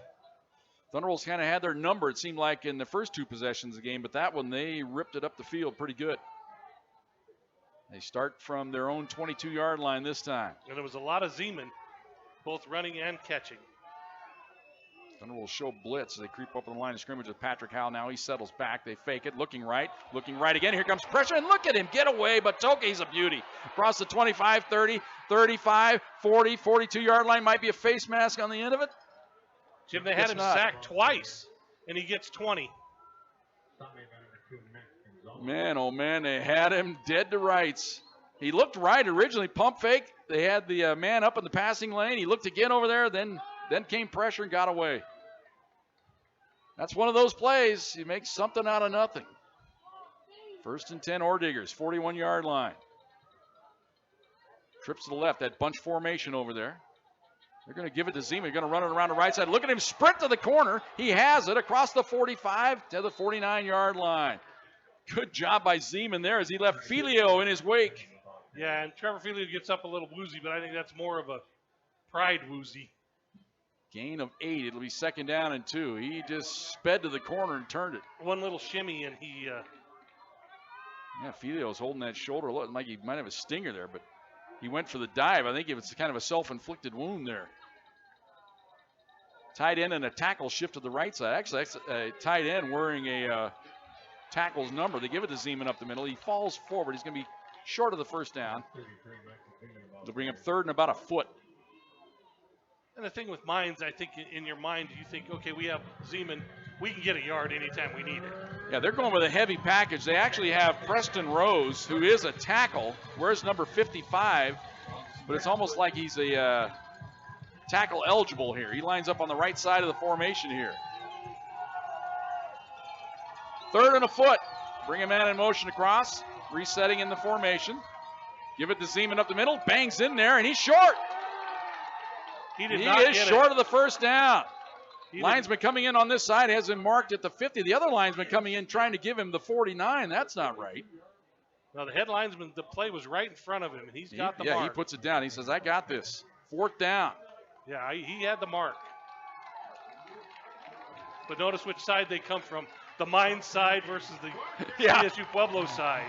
And Ordigers going to punt the ball away. Do you agree with this call right here? I think I do. They've gone for it.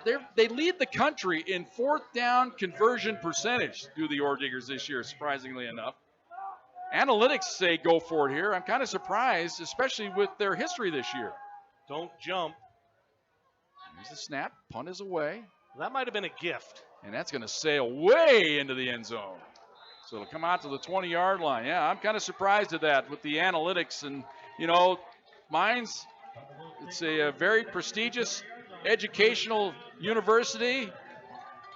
You pride yourselves on being smart and working the numbers. I don't quite get that you don't go for it on 4th and a foot, especially with Zeman. I guess when you're playing with the lead on the road, maybe that's the factor. I don't know. But then we remember Bob Stitt, Yeah. the old offensive genius. Just ask him. He went for it there on 4th and foot from the shotgun at the goal line and missed it in that epic nationally televised game back here at the Thunder Bowl back in the early 20-teens. That was the national championship season, was it not? I believe so. 23-6 was the final. That was a nationally televised. That was the ball year game. before. Was that okay? That was in 2013. Yeah, that was a great team. So Lamphere from the gun here from the 20-yard line. Trips to the right this time for the Pack. Boy, look at the pressing the line of scrimmage are the Orediggers. They stunt. They give it up the middle, and Roots gets it out to about the 24-yard line. Tell you what, the Orediggers, they do a lot of stunning, and a lot of times you can catch a stunning team with a big run because they're worried about their lane they're going to be in, and all of a sudden the running back runs right by them. Yeah, they jump. They're not focused on the back. They're focused on going to where they were taught to go. 2nd down and 6 from the 24-yard line. Williams wide to the right, along with Fine this time. Double tight end set for the Pack. Now they look over the line, or the sidelines, to get the audible call here. Lamphere takes the snap, gives it to Roots, try to go outside. He got people on his ankles that time, and he goes down for maybe a yard at about the 25-yard line. Much to the delight of the fan base for the Orediggers across the way. You know, he got tackled from behind there. That tells you how muddied that play was, because you don't normally get him from behind. So now it's 3rd and 5. It's 7-6. Orediggers with the lead. We're down to 3:05 to go here in the first half. Orediggers do get the ball first to start the second half, too. So, you know, they're trying to get the stop here and go for the daily double. That's their ultimate dream scenario.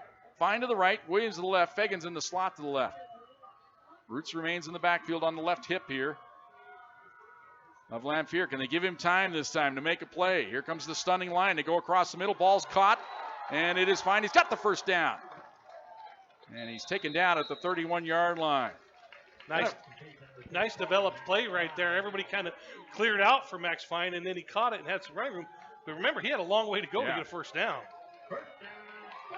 So 1st and 10 Thunderwolves. 2:35 to go. Clock rolls as they get the chains reset here. Ideally, the Thunderwolves would like to take this right down the field and get a touchdown going into the locker room. They'll take 3. I tell you right now, they take 3 and be happy.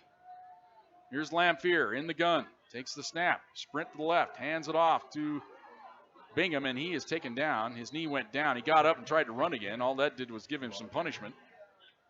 No gain on the play. It'll be 2nd and 10. The clock will roll now down to 2:05. Never thought you'd say this, but time is a factor right now. Yeah, I think the Thunderwolves are kind of in that no man's land here. They don't want to be too quick in case they don't, you don't want to throw 3 straight incompletions to give them 2 minutes. You want to take a little time off, but you want to be productive. It's kind of a tough area to be in. Gunner takes the snap. Here comes the blitz. Max pressure, and he can't get away. He's sacked back at the 23-yard line. They just brought more guys than the Thunderwolves could block. And Gunner didn't have an outlet to get it to right away. There was no quick receiver. They had 3 players deep down the field. Jim, he's got that clock has to go off a little bit quicker for Gunner. He's got to know that he doesn't have that kind of time. And they're going to let the clock run. Mines is just going to let them play it out. They'll be happy with the 7-6 lead. And now they come to their senses and take a timeout. 1:18 to go here in the first half. 7-6 Orediggers on Fox Sports Pueblo. This is CSU Pueblo Thunderwolves football on Fox Sports Pueblo 1350. Let's head to the field and join the voices of the Pack, Jim Brooks and Joe Cervi. Trips to the right this time for the Thunderwolves. Pressure's on. Get the pass away to Mitchell, and he's hit immediately. That means the Orediggers will take another timeout, so we'll take another one with them. 1:11 to go here in the first half. 7-6 Orediggers on Fox Sports Pueblo. This is CSU Pueblo Thunderwolves football on Fox Sports Pueblo 1350. Let's head to the field and join the voices of the Pack, Jim Brooks and Joe Cervi. 7-6 Orediggers on top. 4th down for the Thunderwolves. 4th and about 16 from their own 25-yard line. Dwinell in to punt it away. Good snap. Sends it up the right. Oh, he shanked it. And that's going to give the Ore Diggers great field position. That is almost like a turnover. As this is going to be all the way at the 35-yard line. That's a disastrous punt right there by the Thunderwolves. That's a 10-yard punt. And that's in the spot where you really needed a big one with only 1:07 to go in the half. If you get your usual 45, 50-yarder, then the Ore Diggers have some problems. But now they got all the tools in their toolkit here. It's a 10-yard punt. And we mentioned they get the ball first to start the second half as well. So they're going for the old daily double here. Matoka in the gun. And wideouts, 2 wideouts to each side. Zeman is the back on his left hip. 5 yards deep in the backfield. Straight drop back by Matoka. He looks left. Here comes pressure. Gets away, though. Now zings it out in the flat as he is close to the line of scrimmage. Man, he was very close. I think he got it off just in time. He was over the line of scrimmage, Jim. It's a gain of 5. Now the clock stops. Line's going to take a time. They'll keep it right here. That's their 3rd timeout. I don't know if they'll give us another look at that, a courtesy look up on the scoreboard or no, or see if he was over the line of scrimmage. I've asked for a couple today and haven't got them. We'll see if they put this one up. It was the 35-yard line was the line of scrimmage, and I could have sworn he was over that. But it's the ball. You know, if your body's there and then the ball is still behind it, you're okay. We have exactly a minute to go here. I think they just had a shot of Ed Stevens, our old cohort, walking up the aisle there. So I'm looking at the scoreboard over there. Yep, they still haven't put that replay up, so we'll never know if Matoka was actually. I thought it was close. It was right on the border, wasn't it? It was a Madonna. Well, and right again, on the borderline. And again, if your body's over but the ball's not, you know, sometimes your trails a little bit. But in real time, it's hard to see as well. So it's 2nd down and 5 now for the Ore Diggers. The important thing, as Joe mentioned, they've used up all their timeouts, but they still have plenty of time here. They got a minute to go. Plus, if you get a first down, you move the chains, you get an incomplete pass, you get to stop the clock. And they're in field goal range. But watch Zeman. I mean, he'll still run the football. Bring a man in motion across the formation. So in effect, it's trips to the right this time. Here comes pressure, and they got him, and he gets away. Amazing. He makes another tackle inside the 25, inside the 20. How did that happen? They had him. They had him twice. Unbelievable. Matoka, he's Houdini. We've seen this before. It's all the way down to the 17-yard line. That was incredible. They had him swarmed under and did everything but tackle him. 1st and 10 at the 17-yard line of the Thunderwolves. 52 seconds to go here in the half. 7-6, Mines on top. They're looking for the 6. They don't want to settle for the 3. Thunderwolves would gladly give him 3 right now. Straight drop back by Matoka. Flag is down on the edge, and Matoka fumbles the ball. It's picked up by the Thunderwolves. It's loose again, and let's see, it's still loose, and the Ore Diggers have it at the 33-yard line. Now the flag we got to sort out over here on the right sideline. Oh, my Lord. Just fall on the football. One of the big linemen for the it was either Botts or Fall. I think it was Botts that had it.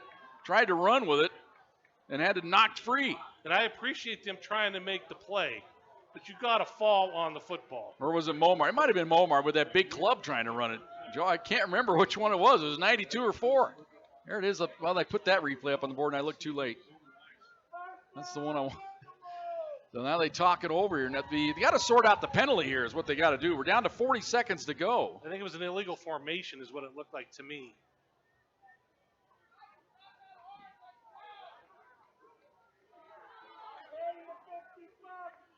The ruling on the field is that the ball was recovered by the defense and subsequently fumbled, then recovered by the offense. That resets the downs. It is first down, Colorado School of Mines. During the play, sideline warning, Csu Pueblo. Colorado Mines is elected to have the clock start on the snap. Okay, so the ball will start on the snap. There's your explanations. The Thunderwolves had the turnover, and they turned it over right back. That could come back to haunt right there. Well, this is a little shop of horrors between the 10-yard punt Yeah. recovering a fumble and then fumbling it right away. 1st and 10 now on the 32-yard line as we had a change of possession. We had dual change of possession. Matoka sets, left side, fires it up the sideline. Man's out of bounds. That's got to be an illegal touch. That should be a flag, I would think. Well, the hat never came They off. put the cap off. Looked like he was out of bounds and came back in. Was the first one to touch it. That should be illegal touching. Csu Pueblo's defense is still getting pressure, though, which is good to know. They're still forcing the issue up front.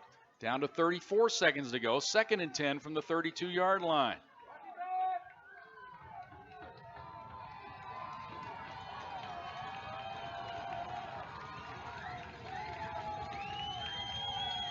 Double wide out to each side. They're in a stack on each side. Play action. Matoka sets. He looks right now. He's flushed right. Here comes pressure, and he's blasted. Gets the pass away as Scipio just annihilated him. And they say it was a clean hit. It was bang, bang. And Matoka gets upset. They can do that? That's called football, stud. So it'll be 3rd down and 10. He was still in the motion of throwing. This is a big down because they're not in field goal range yet. Yeah, their kicker, their longest field goal of the year is 38 yards. Fans making some noise here at the Thunderbolt. Here on 3rd and 10 from the 32-yard line. Bring a man in motion across the formation. That's Smith. He resets on the left side. Here comes Matoka. He's in the pocket. Here comes pressure. And they've got him surrounded. This time he'll go down back at the 43-yard line on the pack sack. Oh, that's... And then they've got a flop by one of the Mines linemen. On. Come on, dude. Come he on. did the Nestea plunge trying to draw a flag. That was a little ridiculous. Why would CSU Pueblo call timeout right here, Jim? Well, they want to try to block the punt, Joe, or get a punt return. Timeout on the field with 12 seconds to go. We'll keep it right here. And they're going to reset the clock here as they let a little bit too much run off it. So it's up to 15. I would think between everything that's gone on, I'll take a 7-6 game. Yeah, let's right just get now. out of here. That's what you're saying. Well, I don't think they put anybody deep to return it here at all. You don't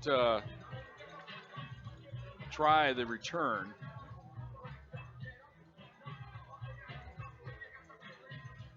No, you if you might have seen a block on film, Tanner Draper's, that's his specialty. Maybe you squeak him free. I don't know. I'm sure their punter, well schooled here, Jake will click on the quick punt here.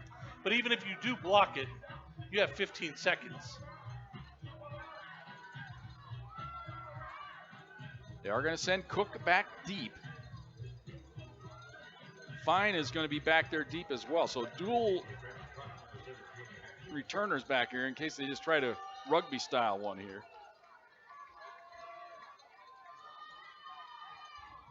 Here's a punt.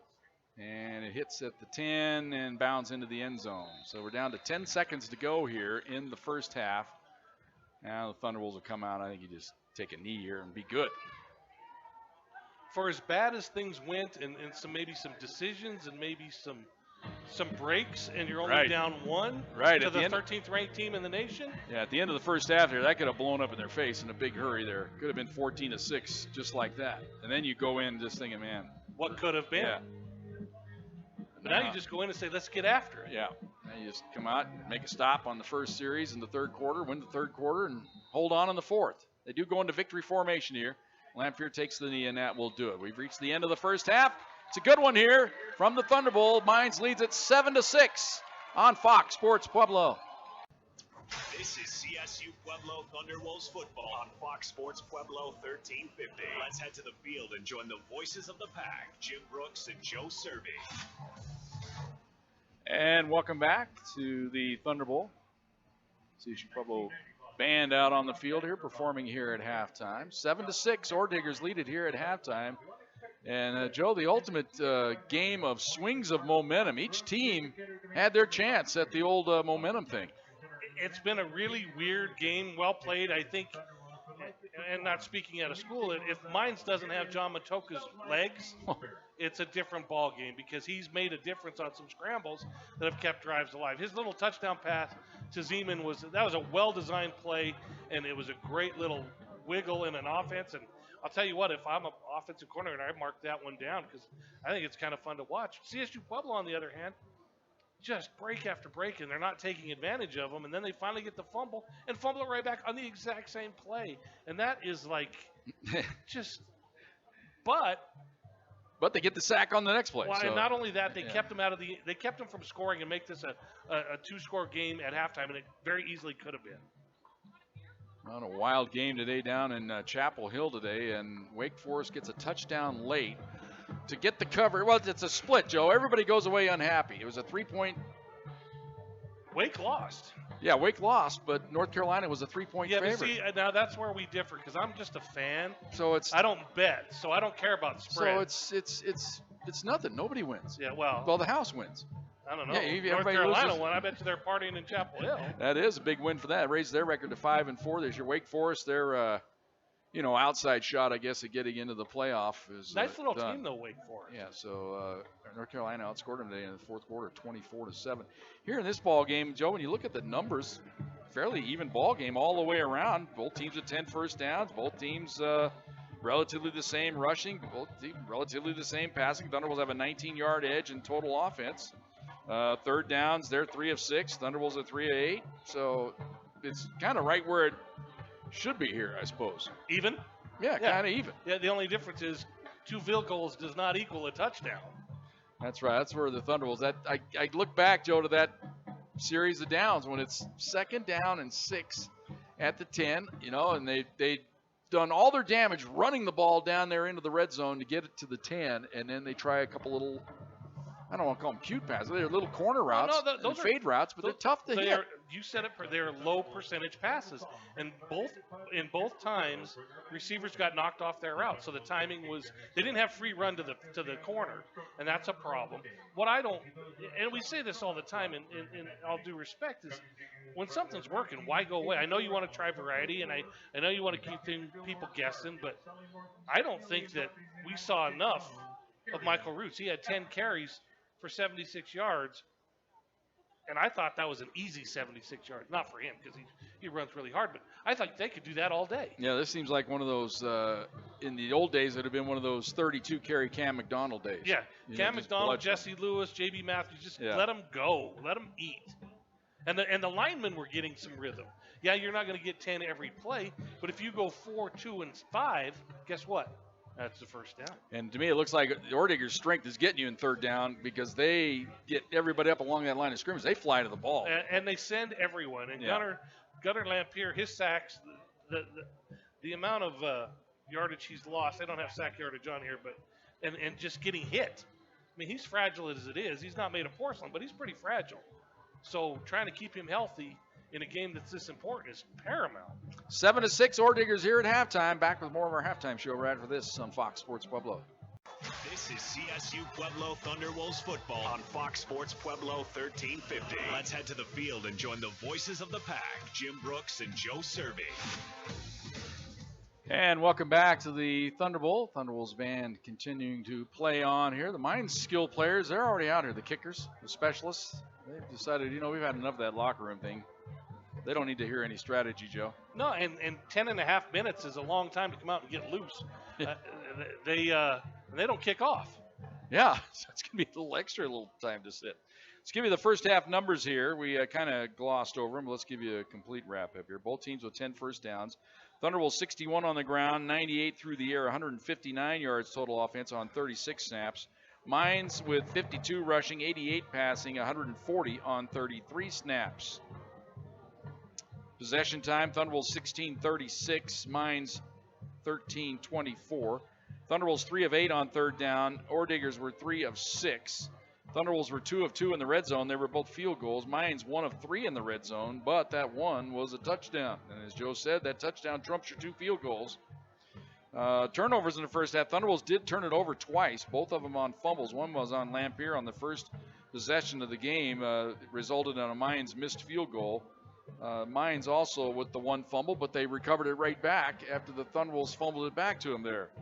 And the Thunderbolts also had an interception, so we're even in the old plus-minus turnover ratio so far to this point. Not a lot of penalties in the game. Mines a big one, though, a 15-yard unsportsmanlike conduct penalty, and it resulted in keeping a drive alive that the Thunderwolves went down and got a field goal on. So it was a huge call.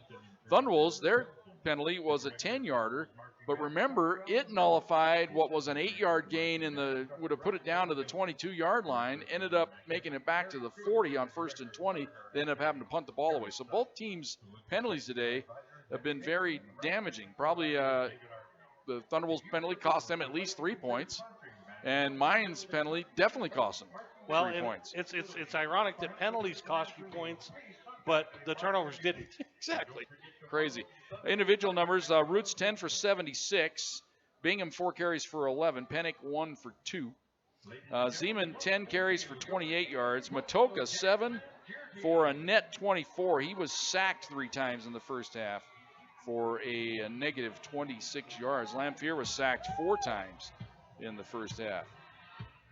So the damaging indeed were the sacks by both teams. On the receiving end, Sykes 3 for 30, Fine 2 for 52, Guerra 1 for 11. Nick Williams held to just 1 catch for 4 yards. Zeman 3 for 40 and that big touchdown. Karp 3 for 20, Tristan Smith 2 for 20, Johnston 1 for 8. Defensive numbers, McClellan and Gonzalez with 5 tackles apiece, Filio with 4, Stevenson with 3 for the Thunderwolves. For the Orediggers, Reeve and Williams with 5 each, Brewster and Rose with 4 apiece. Halftime score, it's 7-6. You got one word there, Joe? Yeah, one thing that we don't normally look at, and today, so far, this is going to be turn out to be a huge stat, is just look at the punting. Yeah. Mine's net punting is 50. They're averaging 50 yards a kick. Justin Donnell has 2 kicks for combined 36 yards. He's averaging 18 yards a punt. And if you're trying to play a close game that's a field position game, that's not going to do it. Yeah, fortunately, his shanked punt didn't cost him anything there at the end of the first half. That's what it resulted in all that squirrely back and forth we had there at the end. And he's one of the best punters in the nation. And he was trying that kind of I hate rugby. The old rugby style to the right, and he just shanked it dead right.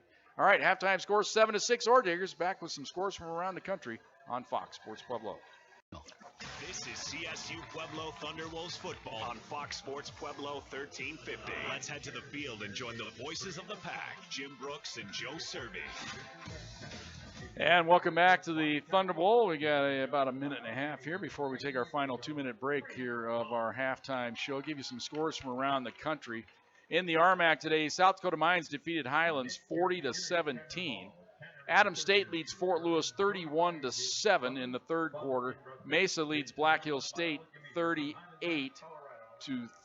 I don't have a score yet on Western Colorado and Lincoln, California. Lincoln is a first-year program in the state of California. They got waxed last week like 80-0 or something like that. So it's like a bye week for Western Colorado this week. And Western Oregon is locked up with Chadron State in the third quarter. I just lost that score. I think Chadron was ahead of them by a little bit there. Some other finals from the region today. We mentioned it'd be a tough day for Augustana today, Joe, but they got blown out by Minnesota Duluth. Minnesota Duluth came in today in the region number 8, Augustana number 2. So we're going to have some shifting.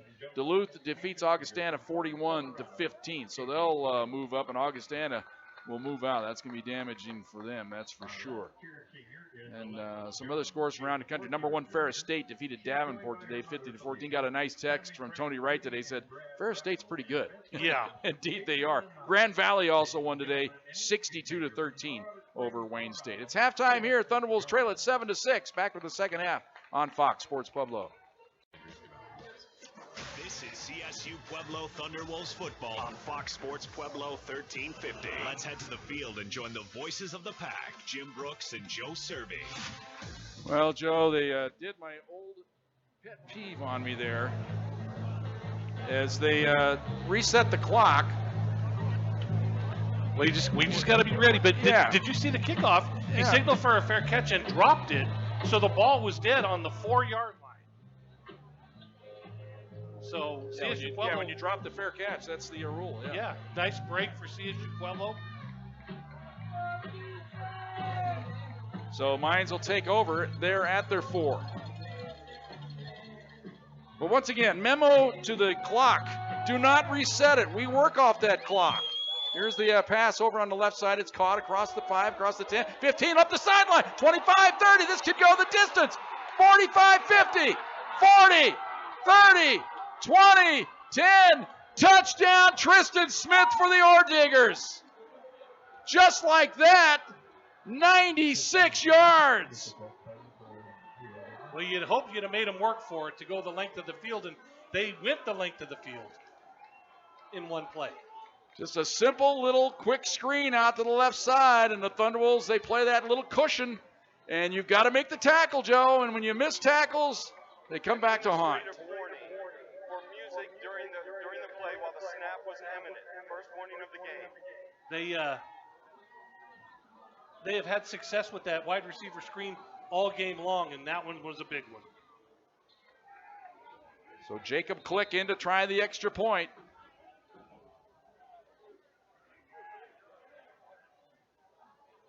Ball's down, kick is up and is blocked, but it got through there anyway. They got a piece of it, but it still trickled through. 14:46 to go here in the third quarter. It's 14-6 Ore Diggers on Fox Sports Pueblo. This is CSU Pueblo Thunderwolves football on Fox Sports Pueblo 1350. Let's head to the field and join the voices of the pack, Jim Brooks and Joe Cervi. Nigel Mitchell takes the return at about the 4-yard line, works his way up the field, and he's out across the 25 to about the 29-yard line. Nice little return by Nigel Mitchell. Rather than try and go up one of the sides, he took it right up the gut and got it almost out to the 30. So first, I'm sorry, Jim. CSU Pueblo just got warned for having music playing before the snap. And they still scored a touchdown. First and 10 at the 29-yard line for the Pack. Now down 8. Garrett comes in motion, resets on the left side of the formation. They play action. They run screen pass to Fine on the left side, and Mines, they fly to the football, and it's going to be a gain of about a yard on the play. Tried the play action to Roots and then flip it out here in the flat. And that's the strength of this Mines ball club, Joe. They're a little undersized from years past, but, man, they get to the ball. Yeah, they're fast, and they're good from the backside fast. If you saw that right there, Gunner had to get rid of it because he was getting pressure from the backside, and they made a good play. 2nd and 8. They gave him the 31 on the spot.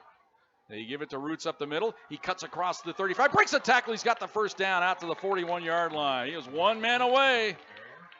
Good saving tackle there by Kobe Brewster. Otherwise, Roots is still running. Thunderbolts go hurry up here.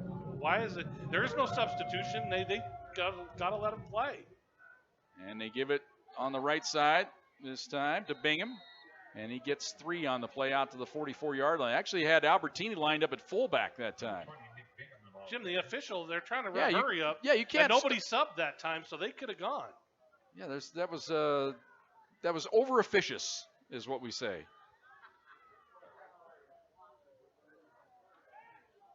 So it'll be 2nd down and 7. Not that it would have mattered, but in a close game with two Yeah. teams playing for everything, be nice if they got it right.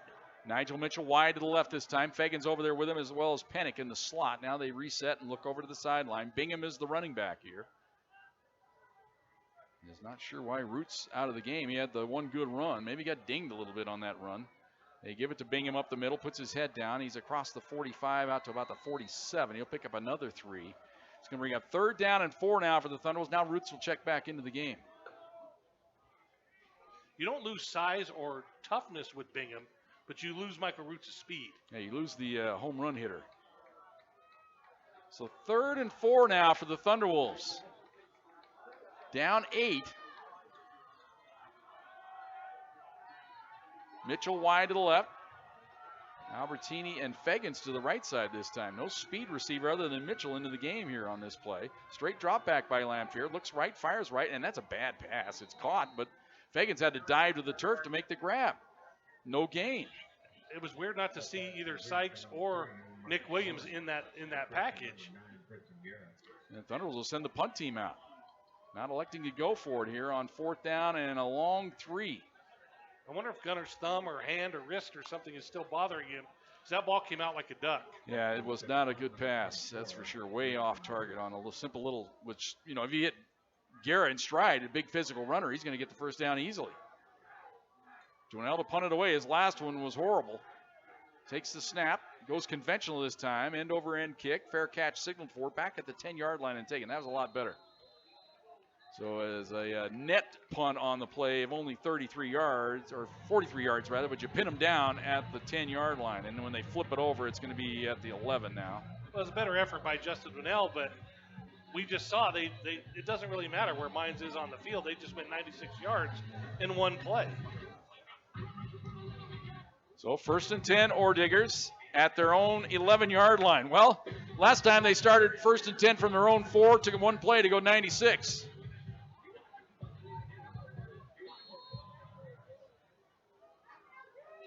Matoka now shifts that they've got that extra blocking guy, the tight end Preston Rose. He wears a tackle, but he's a tackle eligible. He lines up on the right side of the formation here. They're going to run the ball, an option play to Matoka around the left side, and he's hit hard right at the line of scrimmage. Not sure I want my quarterback running the option play where you can have those big linebackers of the Thunderbolts blasting him. Feeney lost his lid. He'll have to come out. And that means Momar will come in with the big club. Just see if he had a use of both hands.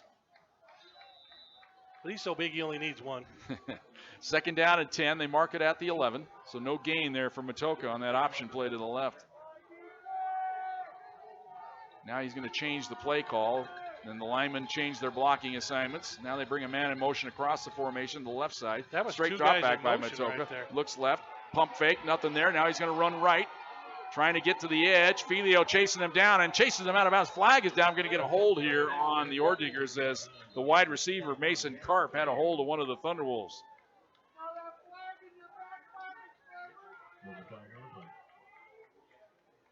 Trying to see what he thinks he saw.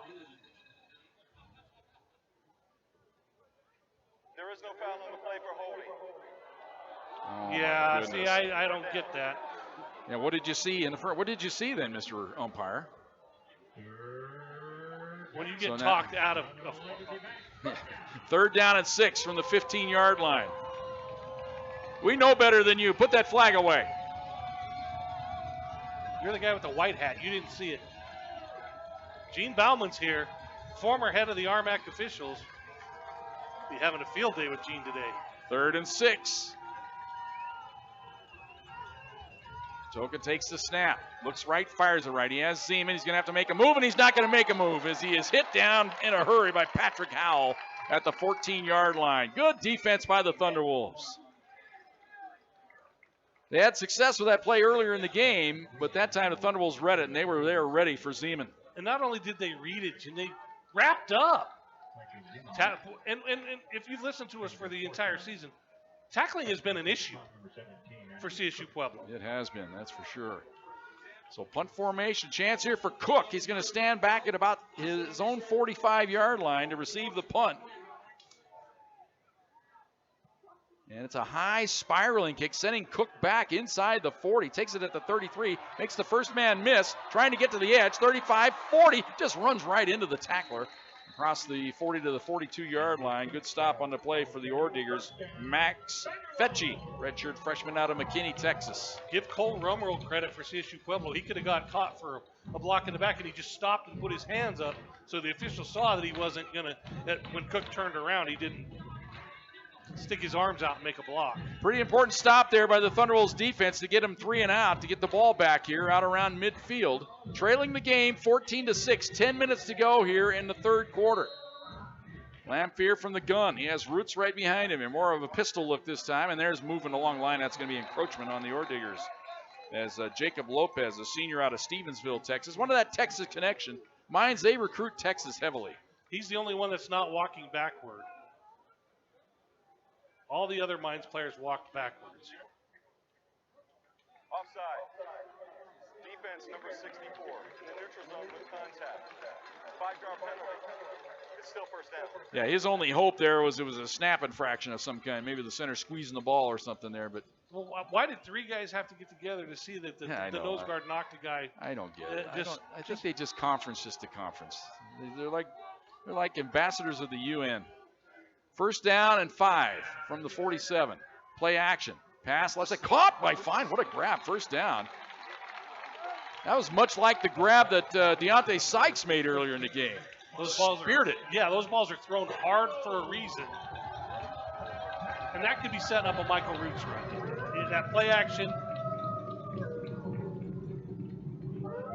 First and 10, Thunderwolves at the 46-yard line of the Orediggers. Williams into the game, splits wide to the right. Fine stays in the game to the left. Albertini in the slot to the left. Now he goes in motion across the formation, resets, comes back to the left. They give it to Roots up the middle, and he's hit immediately, but he drags a tackler free inside the 45 down to the 42-yard line. That's making 4 yards out of no gain. Again, did you see his feet? They just kept chopping and moving. Thunderbolts go hurry up, come right up the line of scrimmage, trying to negate these changes that Mines wants to make. Play action, Lamphere looking for it all, looks down the middle, fires it, caught by Williams, inside the 25, down to the 21-yard line. Beautiful strike that time by Gunnar Lamphere to Nick Williams. All the way to the 22 is where they're going to spot it, first and 10. Jim, that was a nice rhythm throw. Did you see that? The play action, the rollout, he set his feet, and he had one person in mind. Well, that's why they want to hurry up the tempo there. Catch Mines just standing still, basically. Plus, it gets you in that rhythm. You look to the sidelines and you get flat-footed. Double tight end set this time. They give it to Roots up the middle, and he is hit immediately for no gain. That time, the stunt worked for Mines as they twisted right into the hole that time for no gain. Well, that's the first time we've seen all game long where CSU Pueblo's offense didn't get the better half on that. At least they've been getting a little bit of push. That time they got none. Here they bring in a wave of substitute, 4 guys at a time. So it's second down and 10. This is more of their speed group out here on a passing situation. Trips to the right, single wide out left. Sykes is wide to the left here. He's locked up in single coverage with Pierce. Straight drop back by Lamphere. Looks over the middle, fires it. Caught by Pennick. He's got the first down at the 10-yard line. Nice grab by DJ Pennick, the former running back turned slot receiver. They mark it at the 11, first and 10 Thunderwolves. Their third trip into the red zone today. They need to get 7 this time. They don't need a 3 spot again. Well, and you can get a first down at least 2. Albertini in the slot to left, and they're going to hand it off. And this is all snowed under, but somehow, well, no, he's not going to get away. The race car is taken down back at the 15-yard line. Going to lose 4 yards on the play. Boy, as the Orediggers, they cheated over to that side, and they just flummoxed the Thunderbolts on that left side. Sometimes in your defense, you go with trends and you guess right, and that could be from just scouting. They could have read it. They were all there, that's for sure. Well, and let's give Mines a little credit. Their red zone defense has been outstanding today. Now Thunderwolves up against it here. Second down and 14 for the first down, 15 for the touchdown. Williams wide to the right. Nigel Mitchell in the slot to the right. Both tight ends shift to the left side of the formation. Now they send Albertini in motion back to the right. They're going to give it up the middle to Roots. He breaks one tackle, and he's going to take it down at about the 12.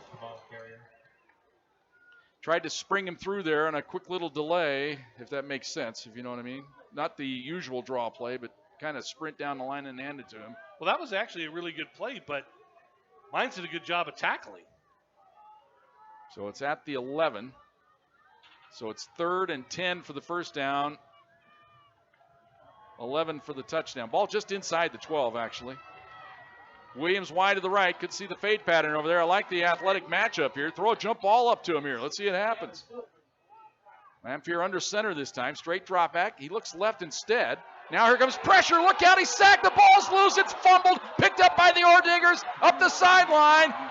And tackled by Fine at the end at the 40-yard line. But the ball scooped up by the Orediggers by James Hess. And Lamphere, he just held it and held it and held it, and that is a, recipe for disaster. That backside pressure has gotten to Gunnar all game long. Well, if the play isn't there, Joe, you just got to throw it away, get rid of it. Yeah, kick the field goal. His internal clock is running way too slow right now. So now the Orediggers take over at the 40-yard line of the Thunderwolves. Disastrous play there for the Pack. And what was a very promising drive. But again, I think John Recipe the first tell you, playing behind the sticks, they lost 4 there on that 1st and 10 play from the 11. They got him behind schedule, and that made it tough. Now the Ore Diggers up by 8, 14-6 with the ball at the Thunderwolves' 40-yard line. Matoka, play action. Zips it sidearm inside the 35 down to the 34-yard line to Galter. I know when his career at Mines is over or when the season's over, he'd be the best intramural quarterback ever. He could throw from a variety of angles. And fast. He'd make a living playing flag football. 2nd down and 4 at the 34-yard line. And they give it to Zeman off the right. Nice cut by Zeman. Got him 3 yards on the play. Looked like Onwuasoanya had him lined up, but he made a nice cut, got around him. They're going to mark him down where his knee hit at the 32, so it's going to be 3rd and 2 here. They go hurry up. They bring right up to the line of scrimmage here, but now they settle down. Definitely 2-down territory for Mines here.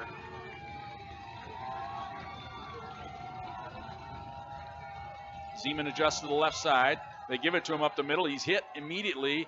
Flag comes down. Could get a hold here on the Ore Diggers.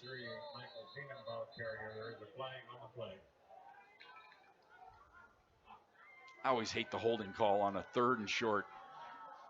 Well, everything happens so quick unless you get tackled. But now they're talking about it, so I'm not sure what they're... Maybe it's in illegal hands of the face here on the Thunderwolves. Let's see. Personal foul, shot block, offense, number 66 and 78. 15 yards from the previous spot. Replay, 3rd down. And that's a 15-yarder. That's a huge call. Takes it all the way back to the 47-yard line. That's the call that killed the Falcons, the Air Force against Army. We're moving for what could have been the winning touchdown. They got called for a chop block. Had to settle for the field goal and end up losing in overtime. And for listeners, what that means is if you're blocking and have someone engaged, the other guy next to you can't go low and take him out. Trips to the left, single wide out right now. They look over to the line or the sideline to get the audible call here. Everybody does it now, it seems like. Thunder will show the rush 5. Now they back out. They rush 4. Matoka under pressure, and Filio's got him along with Onwuasoanya. Sack all the way back to the 45-yard line. The Thunderwolves crushed their line and pushed him back into him. All the way back at the 45-yard line. So what looked like a very promising possession for the Ore Diggers blows up on them. A 3rd turnover that did not result in points. That's a rarity. It's like a red panda. Here's the punt. Rugby-style kick. Hits at the 22. It takes a good... Oh, now Cook handles it and takes it up to 10. That was kind of ill-advised, Joe, because it was going to go on into the end zone. I know he's trying to make a big play, but it would have been out to the 20 easily. Now they're pinned back at the 10. See, at that point, I'm not sure if he thought it was going to go all the way to the end zone. Timeout on the field. 3:57 to go here in the 3rd quarter. Ore Diggers lead at 14-6 on Fox Sports Pueblo. On Fox Sports Pueblo 1350. Let's head to the field and join the voices of the pack, Jim Brooks and Joe Cervi. And welcome back to the Thunder Bowl. 14-6. Thunderbolts down 8 with the ball here from their own 10-yard line.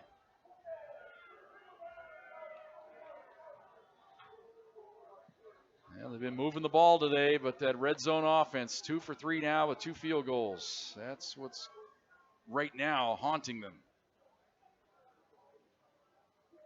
And it's like negative plays in the red zone, not just missed opportunities, but you go backwards once you get inside. Lamphere from the gun, roots on his left hip. Guerra in motion to the right side, resets.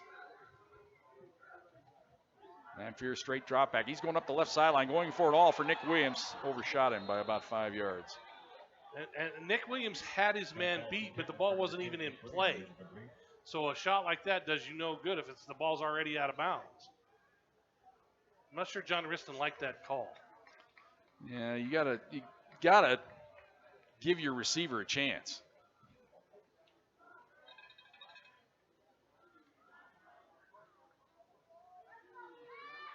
So the body language has changed a little bit for Csu Pueblo. Yeah. Their offensive line does not look as dominant as it did earlier. 2nd and 10. Albertini in motion. Now he'll reset on the left side. They're going to run a draw play to Roots. He's hit, but he gets across the 15-20. He's got the first down. One step away, Joe. One step.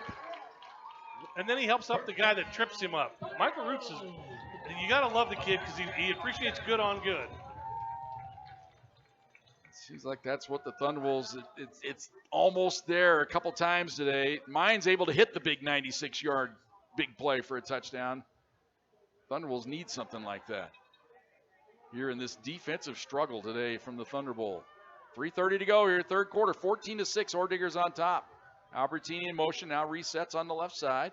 Looks like he was moving forward there. He got away with it.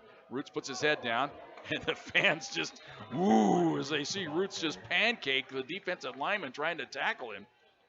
Gains 3. It'll be second down and 7. Love that. Love that contact. I love that he initiates it, whether you're a linebacker, defensive lineman, or defensive back. Run the fullback. Oh, comes pressure. Gets the pass away, and fine. I'm able to make the grab. And Lamphere taking a shot there. That was a jailbreak. They were trying to set up the screen. All the linemen were coming out here to the left side. You try to get that pass to Fine and then get the blocks, and then you might have something there. 3rd and 7. CSU Pueblo's not handling Mines' defensive pressure. Simple as that. Yeah, they're just out quicking them. When the Thunderbolts were leaning on them in the first half, that was the advantage they had.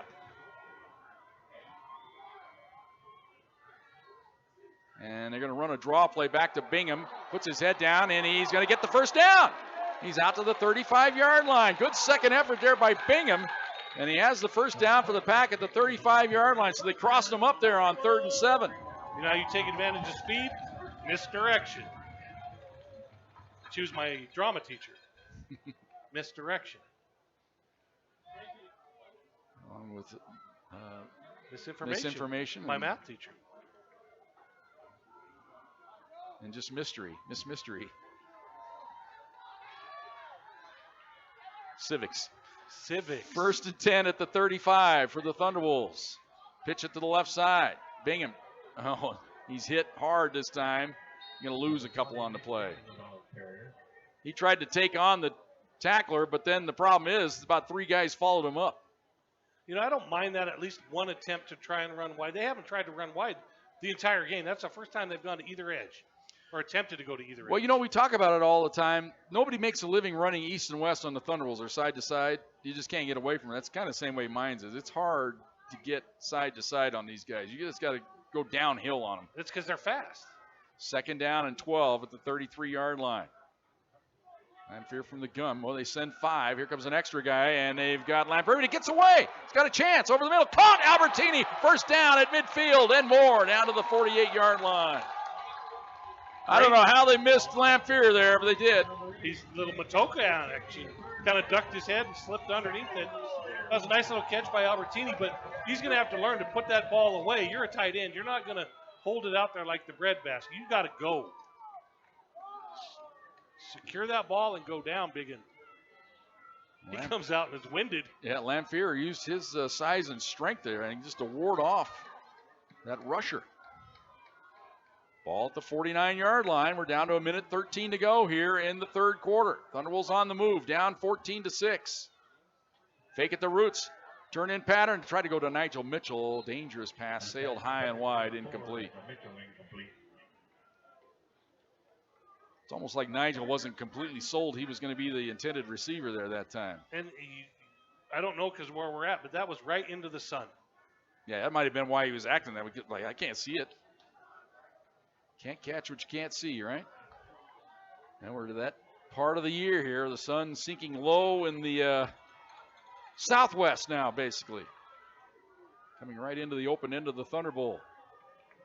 Got to set your clock back tomorrow. 2nd and 10. Here comes Guerra in motion. Resets. And going to run the pass, batted down. They were trying to get it to Guerra out here on the side. They had some blockers out there, but ball batted down on the right side. Looked like Zach Hester. He's out of Palmer Ridge High School in the Springs. They know how to play football up there. Jim, that was set up. That's the second time they've had a really nice misdirection screen or a little screen like that set up and the ball be deflected at the line of scrimmage. Thunderbolts had Curtis Luckadoo into the ball game that time after Albertini came out after he was winded on that pass play. Williams wide to the right. Root's going to split in the slot to the right, trips to the left. So all by himself here is Lamphere. Now they bring Roots back in to block, I'm sure. Straight drop back. They look right, fire it right. Roots has it, makes the first man miss, but the posse is there. It's hard to make a living against the Orediggers in the speed game. They just fly to the football. The clock has not run. It's frozen at a minute. Yeah, it's still frozen there. Does anybody realize it? Evidently, no. Now it goes. It was frozen at a minute for a long time. And now that play started at a minute. Yeah, now the officials are talking it over. Now they're going to stop it and reset this thing. They got to figure out where the clock should be. I'd imagine down around 35 seconds if I had to guess right. Yeah, maybe even less than that.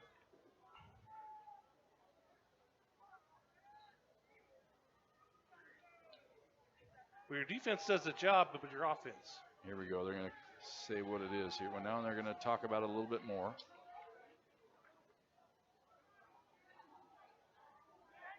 With the game clock operator, please put the game clock at 42 seconds, and the clock will start on my signal. Okay, there you go. 42 seconds. Start on his signal here. 4th and 11 for the Thunderwolves from the midfield stripe.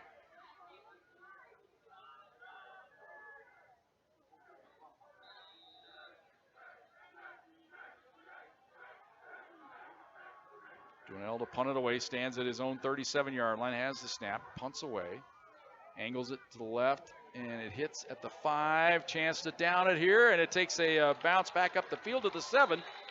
So good play by the Thunderbolts. So for the 3rd time today, they've pinned them deep here. Problem is, the one time, it's really the difference in the game, that 96-yard touchdown pass.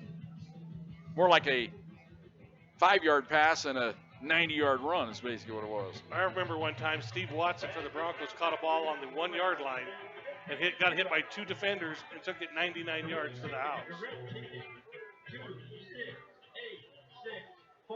So ball at the 7-yard line here for the Orediggers, leading it 14-6, 32 seconds to go here in the 3rd quarter. Well, I talked to John Riston. We thought for sure it'd be a 4th quarter game. Well, it is going to be a 4th quarter game.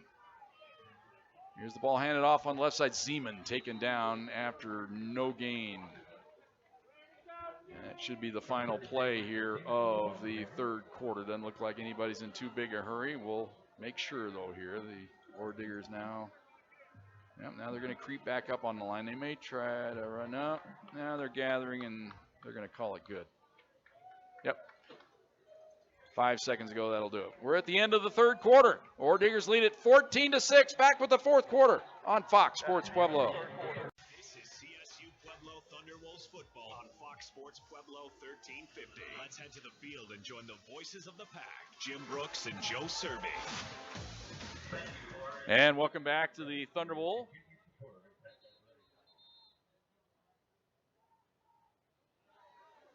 (14-6).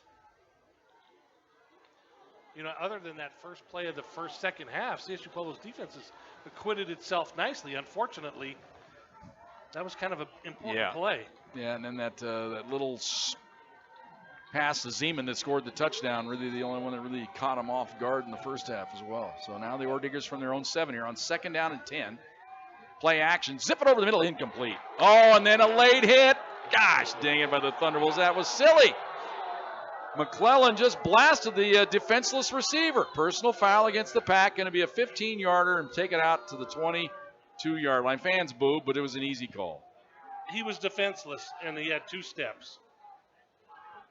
You hate to see it, but... Yeah, you know the ball's incomplete. You can see it on the ground. He's trying to plead his case, but... After the play was over, personal foul, late hit. Defense, number 1. 15 yards from the previous spot. Automatic first down. Yeah, fans boo, but it was the right call. Yeah, he had 2 steps, and the ball was clearly gone. So it's a first down out to the 22-yard line. That is just so damaging because it would have been 3rd and long. You get a chance to get the ball back in great shape. The only thing I could say is Corey didn't see the ball hit the ground, so he thought he might have had it, but...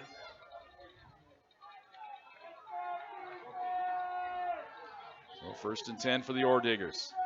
And Matoka going to keep it. Puts his head down, and he's going to gain about 5 out across the 25 to the 26-yard line. Call it 4. Second down and 6. Now, Mines can feel comfortable when you're not back there inside your own 10. 3rd and 10, I don't care who the quarterback is. It's a tough nut to crack. And the Thunderbolts will let him off the hook here.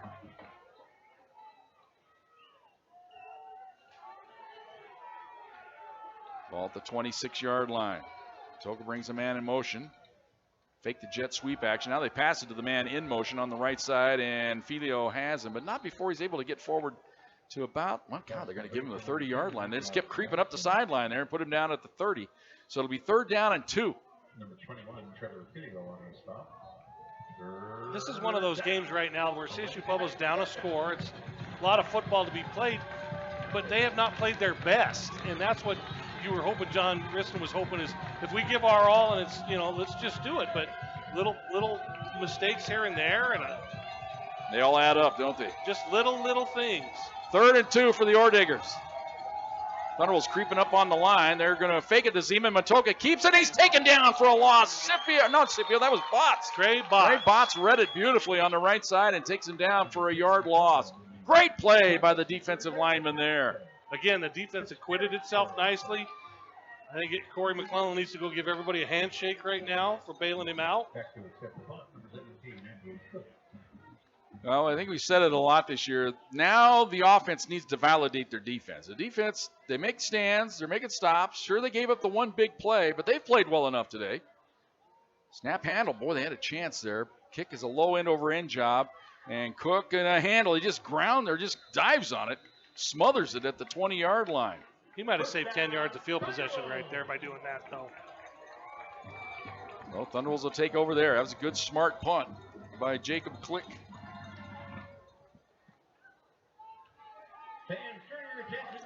All those plays that you've been working on, that it's time to unfurl. It's time. Say 74-72 are in attendance today. Nice crowd. Deontay Sykes wide to the right in this formation along with Williams. So the 2 home run hitters for the Thunderbolts on the right side of the formation here. Can they give Gunner some time here?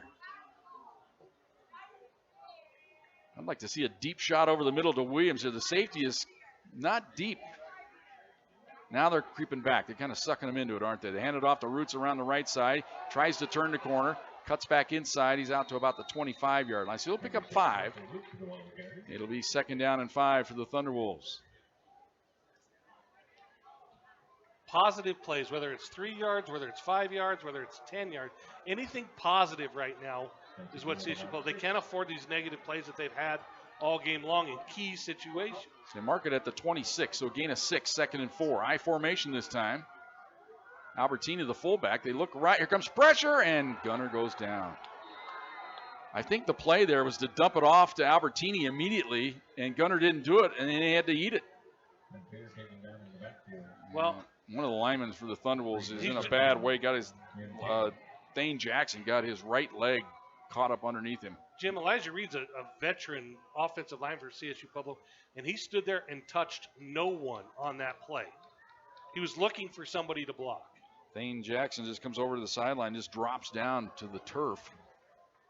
And good thing they got those knee braces. I wonder how many knee injuries, serious knee injuries, those knee braces have saved over the years. Play clock down to 8. Sykes wide to the left, Williams in the slot to the left. They got to hurry here. 2 on the play clock. They get it off. Gunner sprints to the left. Sets now, fires up the sideline, looking for Nick Williams, trying to get it to him, incomplete. A lot of contact over there, but Williams was trying to fight his way through the cornerback. Couldn't get it done. Good coverage. That's where you just hope Williams can somehow get his arms free and just out-athlete the guy. Jump up and make a grab, but didn't happen there. So now it's 4th down. Thunderbolts have to punt the ball away. That pass was about a foot too long is all. I like the design, though. The rollout, give him some time, except he has to buy his own time, and when you do that, there's only one guy in the pattern. Jonell to punt it away. Takes the snap, rugby style, and the deep man came up on it. Now he has it, fumbles it, but able to cover it up at the 38-yard line. Andrew Cook was being held the entire way with the guy's hand on his neck, and there's no call. So the Ore Diggers dodge a bullet there. They cover it up at the 38-yard line. So they win the flip on the field position. Remember, just a couple possessions ago, they were inside their own 10. So on the exchange of punts, they gained basically 32 yards from the starting position is what I'm trying to say. Started from their 6 last time. Now they start from the 38. That's good work. And right now, they're just milking clock. So now Matoka has Zeman on his right hip. Thunderwolves creep up on the line of scrimmage here. And they're going to give it to Zeman up the middle. A nice hole. He's into the secondary and more. Across the 40, 30, 20, 15. Hauled down at the 10-yard line. Great run there by Michael Zeman. The Ore Diggers hitting the Thunderwolves with the big play here in the second half. He looked like the Michael Roots. And Joe, they've both been on first downs. The big plays here in the second half. The 96-yarder was on 1st and 10 from the 4. Here they hit a big run up the middle.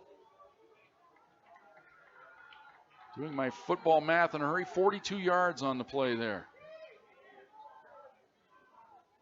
Matoka all by himself, rolls the pocket left, now pumps, makes a nice move back to the right. He'll run it inside it, puts his head down, dives down to about the 3.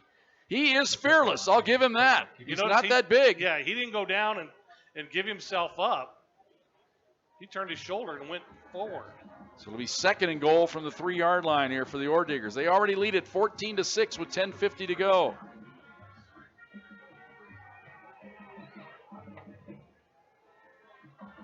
Zeman back in now. He caught his breath.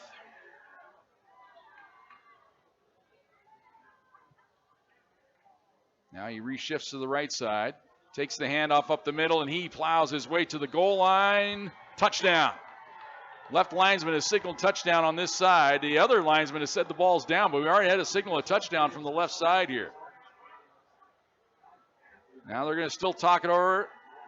Yeah, now it is a touchdown. Well, wait a minute. Now they're going to. The ruling on the field is touchdown. Yep, okay. The right linesman actually was the closest to the play. He signaled the ball down, but the left linesman signaled touchdown. I thought it was. I thought he was in. Extra point try here by Jacob Click. Ball's down. Kick is up, and it is good.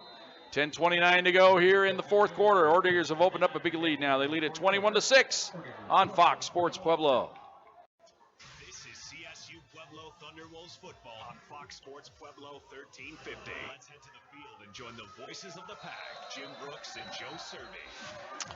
Ball goes into the end zone, so it'll come out to the 25-yard line. That's where the Thunderwolves will take over now. You got to open it up. You got to get 2 touchdowns here in the final 10:29 of the game. That's not the most comfortable situation for the Thunderwolves to be in. You know, there's plenty of time. We just haven't seen enough offense. And that's been a problem this year, other than last week when they used up all their offense and defense and special teams. But you're only going to get so many plays in the last 10:29. Yeah, imperative. You got to get one on this possession, that's for sure. Just the way the clock says. They're going to play action. Lamphere now looking. He's going to go for it all up the right side to Nick Williams. Tried to make the back shoulder adjustment. Incomplete. But again, the pass out of the field of play. Even if Nick finds himself free there, he can't make the grab. You can't do anything when the ball's on the white part of the sideline. And I don't think Gunner's right. I don't think his hand and wrist, his throwing arm and wrist are. Well, it goes right. back to the first hit of the game. Remember? I think he might have a sprained thumb or I'm not exactly sure, but none of his balls have been right since that throw or that hit. So 2nd and 10 for the Thunderwolves at the 25-yard line. Roots reshifts to the left side. They're going to run a little option play, handoff backside to Roots, and it goes nowhere. Number 6, Michael Roots. Going to lose 3 on the play back to the 22-yard line. Thunderwolves go a little gimmicky there with they sprint to the left like they're going to run a sprint option to the left, and then Roots stops, takes the draw, comes back right side, and loses 3. Problem with that play is that there was no offensive line help at all. Great play by Nolan Reeve, the junior out of Manderville, Louisiana. I wonder how you get Manderville, Louisiana to Golden. You say you want to make about $100,000 a year after you graduate. Oil and gas industry. Here's a pass up the right side. Sykes wide open. He's got it. Hurdles the tackler, but he's out of bounds, out around the 45-yard line. Good play by Deontay, and the Thunderwolves are in business out at the 47-yard line. Pretty impressive how he snuck free on that route. There was nobody within 20 yards of him. So 1st and 10 pack. Clock rolls. We're down to 9.5 minutes to go. Clock just stops temporarily until the final 2 minutes of the game on a play like that. Double wide out left. Guerra in motion to the left side. He'll reset. And they're going to play action. Look out, backside, throwback screen caught by Guerra. Trying to turn the corner. He's across midfield to about the 48-yard line. Good play in pursuit there by Kobe Brewster, the free safety for the Ore Diggers. But a gain of 4. It'll be 2nd down and 6. Good play by Gunner just to save the play somehow. Well, and if Preston had one more step, he's going to get 25 yards on that play. But it almost looked like it was disastrous to start. 2nd and 6. Down to 8:45 to go. You know, the play on that, the defensive end comes free on that play, which is a little scary. Lamphere up under center this time. Now the tight end shift to the right side. And they're going to fake the draw play, try to get some protection. Lamphere sets, fires over the middle, incomplete, and intercepted and dropped. They're trying to get it to Feggins. He lost control of it, then it was into the hands of Minahan, and he couldn't corral it. So Thunderwolves fortunate there. Ball looked a little bit better from Gunner, but almost a little bit behind. A little behind, I thought. And give Feggins credit. He sold out trying to grab it. Just a tough catch. 3rd and 6.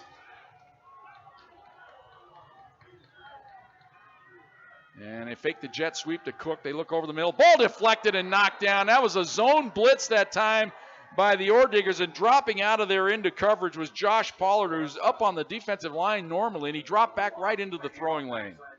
It's a nice call by the defensive coach from Mines that zone blitz at that time. Some murmuring from the fans here, and I don't blame. I think you go for it here. It's 4 down. It's 8:21 to go. You're at midfield. You got to go for it here.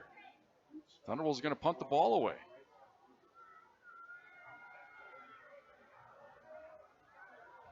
They've got a fake in their arsenal. Mines is playing just basic defense here, it looks like to me. And they do run the fake, and they're going to have something. They've got it working up the sideline. Inside the 30, inside the 25, 20, putting his head down. Are you kidding me? The Thunderwolves' Kate Chapman has the 1st down. A la Michael Riston. Well, it was obvious to me you cannot punt the ball there. What's obvious to me is Mines got caught. Kate Chapman's stat, he's going to have one of the longest runs of the game for the Thunderwolves. All the way down to the 15-yard line, lumbering into the secondary. And he made a guy miss. 7:55 to go. Clock rolls.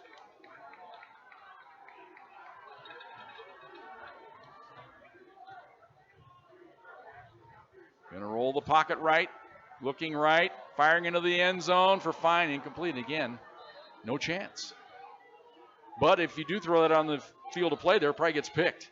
Well, the hat came off on that play, so guessing that Max Fine couldn't have caught it anyway. So 2nd down and 10 from the 15-yard line. Goes without saying, it's 4 down territory here. Thunderbolts got to get 2 touchdowns to have a chance in this game. They got to factor in a 2-point conversion somewhere along the line too. Williams and Feggins wide to the right. Roots is the back.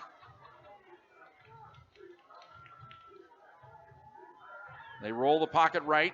Look back, throw back screen. It's low. It's caught, flag down. Roughing the passer, I think, on the Ore Diggers as Lamphere got blasted on the play. Yeah, that's not It's going to be a late hit on Mason Pierce of the Ore Diggers, as he went up high on Gunner.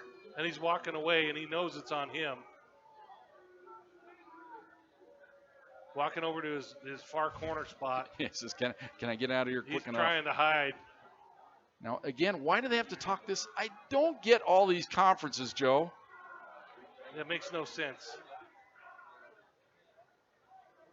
You want to try to talk me out of this? No, don't do it. Well, man, try to talk me out of it.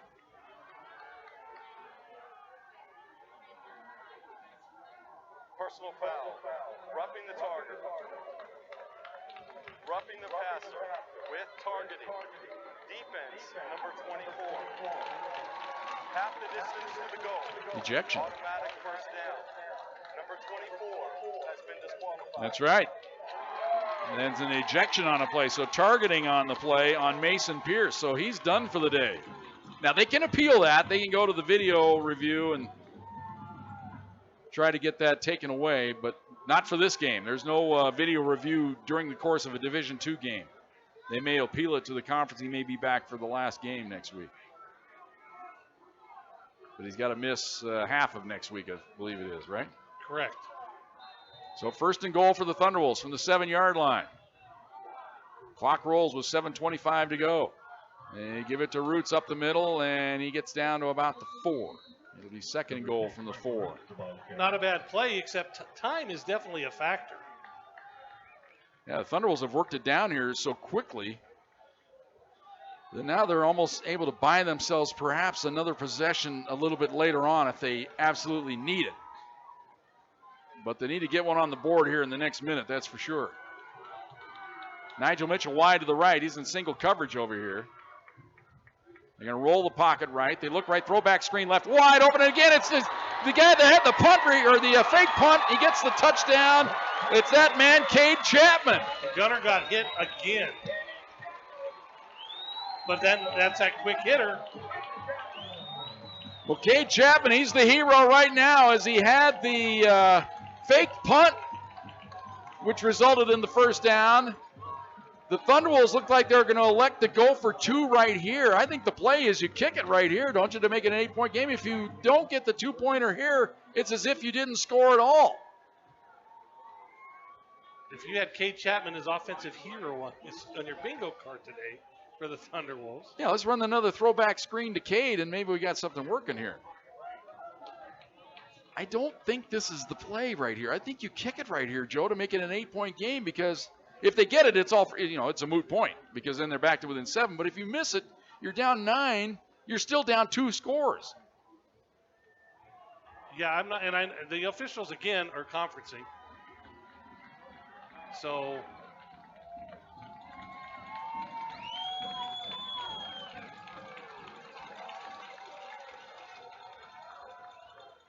well, I guess John said you're going to have to get a 2-pointer no matter what. The discussion on the field was whether the pass was forward or backward. It was determined to be backwards. The result of the play is a touchdown. Okay, so it's a lateral. So Cade Chapman has like 50 yards and a score now, running the football. I wonder if he had reported on the play. If it was a pass play, it might be an illegal receiver. I wonder if that's what the discussion was about. They go up under center here. Lamphere takes the snap, fakes it, looks right, fires right. It's picked off. Chance for, and they drop it, so it's incomplete basically. Although they're letting the play go here. They had a chance to run back for 2 the other way. Joe, I don't get it. I'm going to say it right now. I first guessed it. I don't think that was the play. Might not have been, Jim. All right, 6:47 to go here in the 4th quarter. Thunderwolves within 9 on Fox Sports Pueblo. This is CSU Pueblo Thunderwolves football on Fox Sports Pueblo 1350. Let's head to the field and join the voices of the pack, Jim Brooks and Joe Cervi. 6:47 to go here in the 4th quarter. Thunderwolves within 9, but it's a good thing you did score quick, Joe, because you need that extra possession because you got to have it now because you still need 2 scores. Well, if you kick it, you're only down 8, so you're still within the 1 score. I agree with you. I don't think that was the play right there. But the analytics will tell you, well, it's a 50-50 proposition. Might even be better than 50-50 now. I think we're getting the 2-point conversion, but I don't know. Now you've taken all the air out of the place because everybody knows you got to score twice. Unsportsmanlike conduct by the Colorado School of Mines, number 16. his first of the game. That 15-yard penalty will also be assessed on the kickoff. Another personal foul call on Mines. You know, we were wondering if Csu Pueblo might come out and hit him in the mouth, but it's been the other way around on these chippy penalties. Csu Pueblo does have the one on Corey McClellan, that late hit on the receiver across the middle, but these off-ball, dead ball penalties have come back to haunt the Mines. So now I think with 30 yards in Markov, right, you could try the onside kick here. Because you get to kick it off from the 35-yard line, you might as well try the onside. So there were two. Yeah, two personal See, fouls on the same play on the Ordiggers. I didn't see the second one. Yeah, you might as well try the onside kick.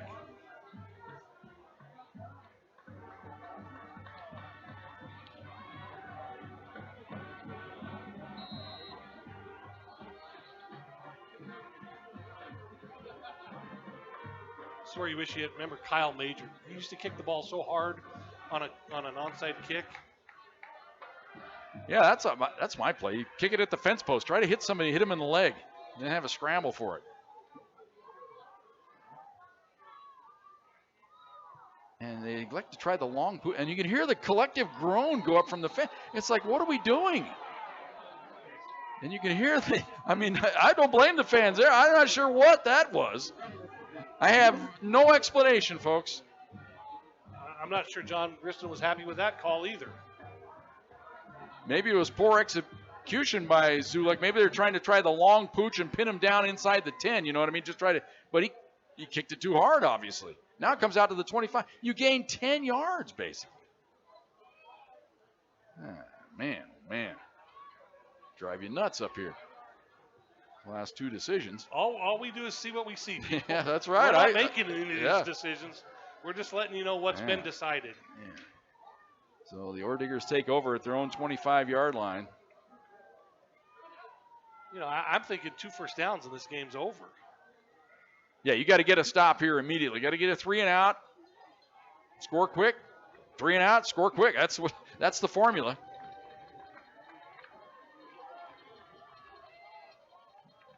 Toka going to pitch it around the left side to Zeman. And nice cut back inside, but he gains maybe 3 on the play. Like we said, it's hard to make a living going side to side against the Thunderwolves or the Ordiggers for that matter. His best play, the longest play, was that one right up the gut that he just broke free.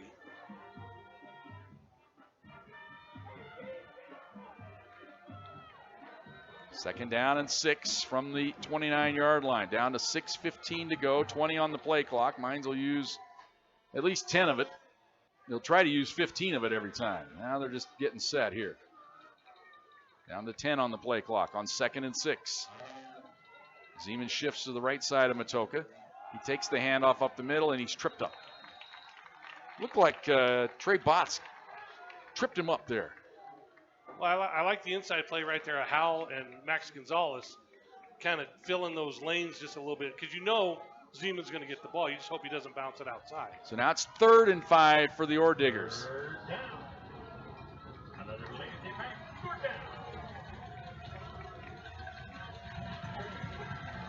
And again, they're just letting the play clock drip away here. It's down to 15. The announced attendance today, 7,400 people.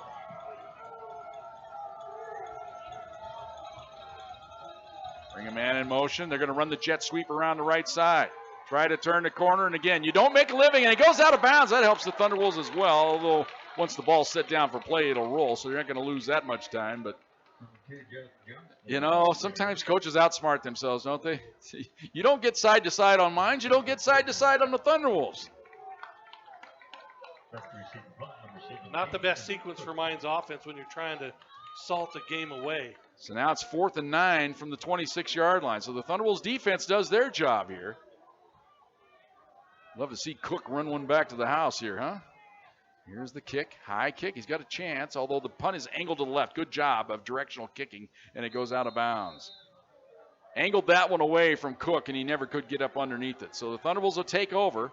They've marked the ball. Looks like at about the 28-yard line is where they'll take over with 4:55 to go here in the fourth quarter. Now, Joe, I don't know if I hate to harken back on it, but I harken back on it. If it was 4:55 to go in a 21-13 game, there'd be some drama right now. Right now, there's not a lot of drama. You got to get the first touchdown to create drama, or a quick field goal to get some drama.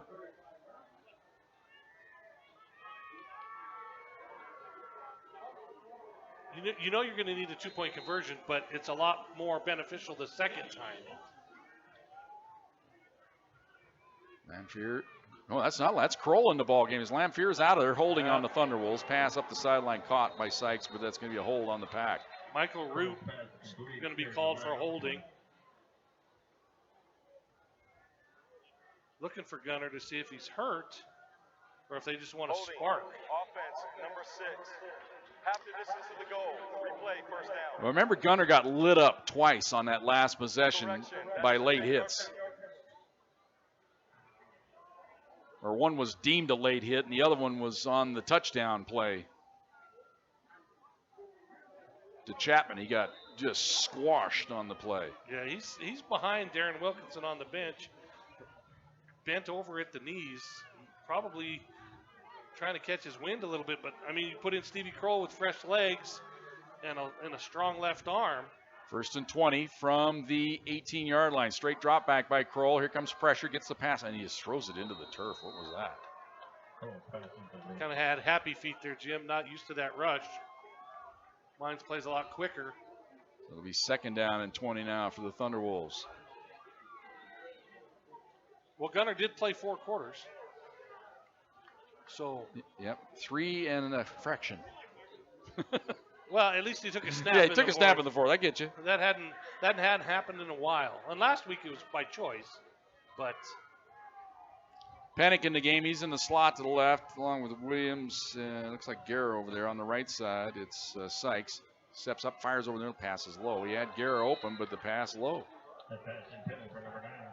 It's almost if you wonder if Kroll had a proper warm-up here on the sideline, because he's been way off with his first 2 passes.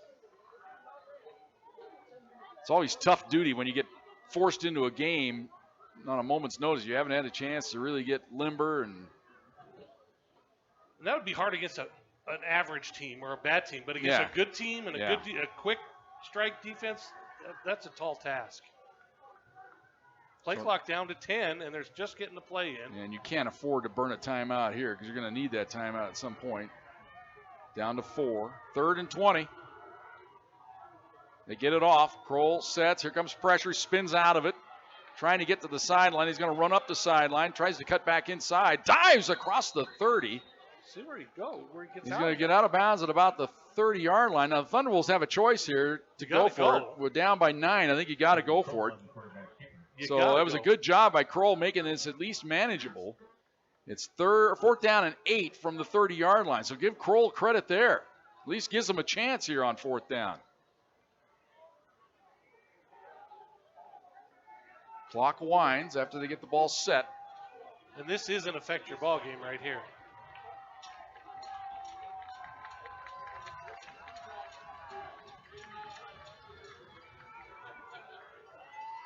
Double wide out left, double wide out right. Ball's on the right hash. Kroll takes the snap. Steps up. He's under heavy pressure, and he is hit. Gets away for the moment. Gets away again. He can't get rid of it now. He just fumbles the ball. It's loose on the deck. They say the play's over, so evidently he was down before he fumbles. So the ball goes over on downs, and it goes over to the Orediggers, and that starts the mass exodus here at the Thunderbolt. He just needed that little extra time to find somebody, but he just never could find it. He did his best to make something happen there, just ran out of time. Yeah, and I think that effectively sent the crowd home. Yeah, it starts the exodus.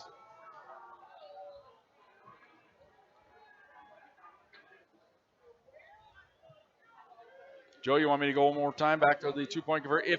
If you'd hit the kick, you could punt right here. Sure. Because you got your 3 timeouts. Now you can't. That's why they had to go for it there. So that's why that 2-point conversion. And the onside kick that they didn't take. I mean. Yeah, just strange decisions. Here's the handoff up the middle. Zeman. Oh, nice cut. He's into the opening. Across the 5. Touchdown. Orediggers. Adding insult to injury for Pack fans there. Michael Zeman with the touchdown run. It was a beauty. And the Orediggers an extra point away from making it 28-12.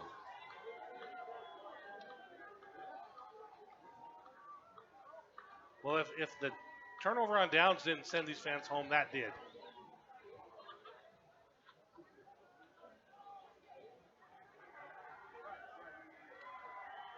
Ball's down. Kick is up. Oh, he hooked it.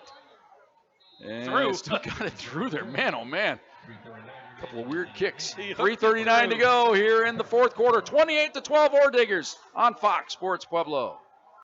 Hey there, this is CSU Pueblo Thunderwolves football on Fox Sports Pueblo 1350. Let's head to the field and join the voices of the pack, Jim Brooks and Joe Cervi. Welcome back to the Thunder Bowl. They'll return this one, try to make a big play here. Across the 15, 20, 25. Out to about the 28-yard line on the return for the Thunderbolts, Jordan Jones. You know, if he scores, you can start talking again, but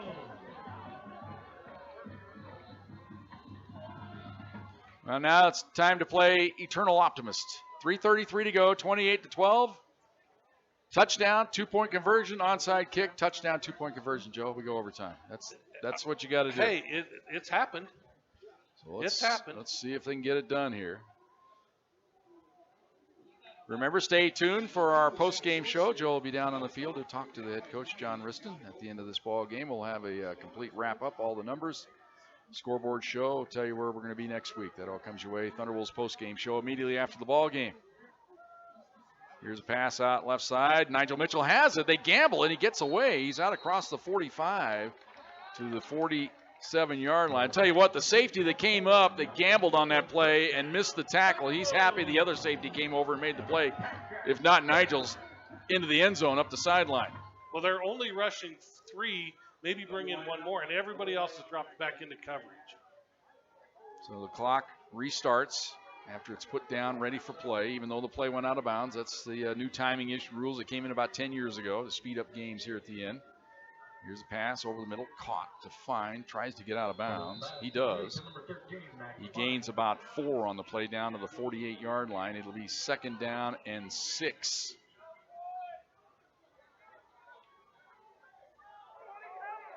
Number 20's helmet came off. Number 20, Colorado School of Mines, must leave the game for one play. So that stops the clock, or keeps it stopped. Now they'll wait for the referees ready for play here before starting the clock. So that buys the Thunderbolts about 10 seconds. Now they wind it. Kroll takes the snap, straight drop back.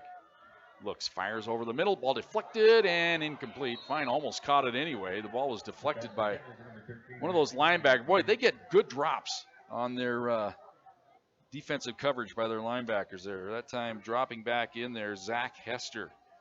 We've mentioned his name earlier in this game, the junior out of Palmer Ridge. Now we've got a flag down. There's going to be something on the Thunderwolves here, some kind of personal foul call for unsportsmanlike conduct, I believe. At the very least, a sideline warning on the Thunderwolves. Somebody doing some jaw jacking down here. After the play was over, unsportsmanlike conduct. Offense, number 84. 15-yard penalty. It's still 3rd down.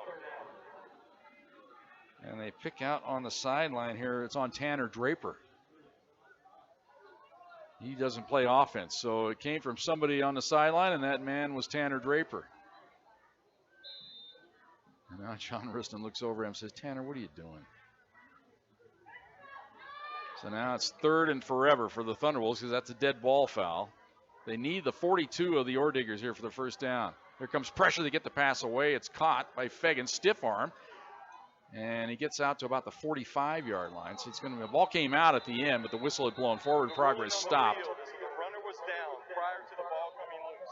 It's 4th down. So forward progress stopped at the 45. So it's 4th down and 13 now. So that was a decent play to at least make him manageable here on 4th down. Williams and Cook split wide to the left. Fegans and Fine to the right here for the Thunderwolves. Kroll is the quarterback. Takes the snap. Pressure off the edge. They've got him. He gets the pass away. It's caught, but it's short of the 1st down. Good grab there by Max Fine, but he's 5 yards short of the first down at the 47-yard line of the Orediggers, so that effectively does it. Orediggers take over on downs. Thunderwolves do have their timeouts left, so they can stretch it out a little bit longer here. Next week we'll be in Gunnison, and the RMAC trophy will be there. It just won't be a chance for the Thunderwolves to win it. They'll have a chance to ruin somebody's day next week, and that would be Western Colorado. Mines, they're going to play next week for a share of the title. They'll have a trophy in their building as well. I got to figure out who they play. I haven't looked that far ahead. They're going into a kind of a quasi-victory formation. They take the knee here as if the Thunderwolves, maybe they gave the high sign across the way, hey, we're not going to take our timeouts here.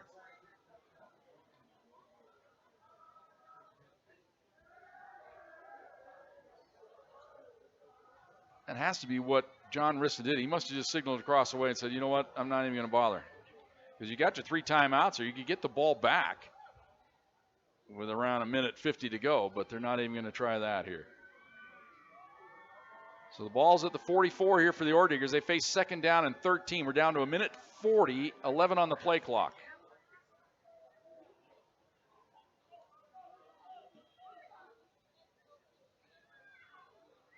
And Matoka takes the knee.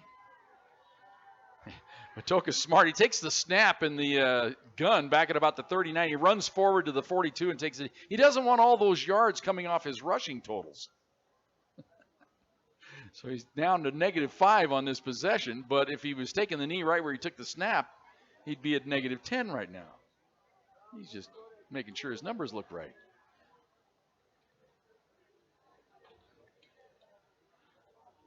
Well, this is a great win today for the Orediggers. Not only do they assure themselves a shot at the title next week, they'll stay number 1 in the region, which means a bye. So they'll get an automatic trip to the 2nd round if things stay the way they are right now. Because the number 2 team in the region today has already lost. And that was Augustana. The number 3 team is Central Washington, but their strength of schedule is horrendous. There's no way they're going to jump the Orediggers. So Mines, this win is going to give them the inside shot on the number 1 seed in the region, which is huge. Gives you a bye.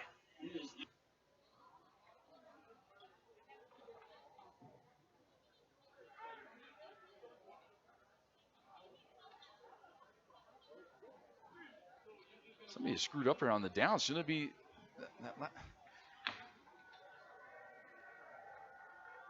It's 4th down now. They have to stop the clock for the delay of game. Will the play clock operator please put the play clock at 19 seconds? Both the game clock and the play clock will start on my signal. Yeah, that's what I'm saying. There's no way they could run out the clock here effectively. So they can run it down to about 5. So Matoka needs to kind of run around a little bit here when he takes the snap with 4 seconds on the clock.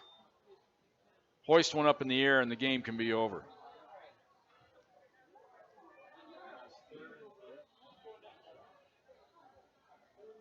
So we're getting that all in sync here. They got to get the play clock down to 19. They can't reset it. They got to let it run down, evidently. Oh, no. Now they hit the keep the play clock on the field. Will the game clock start on my signal? All right. They'll keep the play clock on the field since they can't get it reset.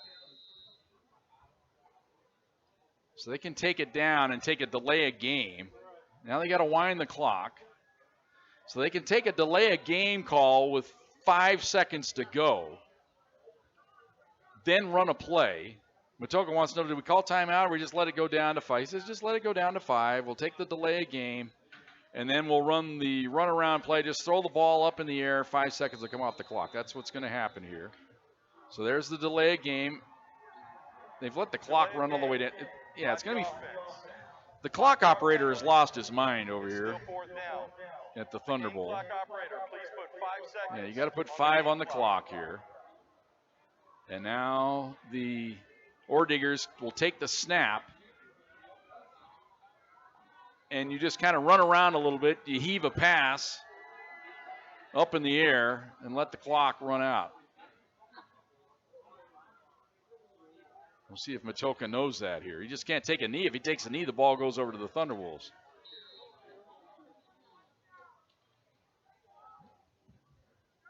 Takes the snap, just holds it. Now he'll run around. Look out. They get a shot at him, and McClellan blasts him. That's what you cannot let happen. I'm sorry. That's just not right. Time has run out, but man, oh man, cooler heads got to prevail. That was just insane as Matoka takes a unneeded shot there at the end of the game. Final score. Orediggers win it 28-12. Back with our post-game show on Fox Sports Pueblo. This is CSU Pueblo Thunderwolves football on Fox Sports Pueblo 1350. Let's head to the field and join the voices of the pack, Jim Brooks and Joe Cervi. And welcome back to the Thunder Bowl. Thunderbolts go down to defeat here today, 28-12. And Matoka seems to be okay. He took a kind of a needless shot there as Corey McClellan lit him up on the last play of the game. I guess Corey's going to say, hey, we're going to play to the gun. I'm going to play to the gun. But I don't know. The optics did not look good there, did they? And I'm sure, John Riston and Greg Brandon are having a little talk about that. I'm sure that's the subject right there, is why did your guy have to light up my potential All-American quarterback there on the last play of the game? All right, let's go down to the field. And Joe Cervi and John Riston. Here with head coach John Riston. Enough of them. Yeah, we just settled for.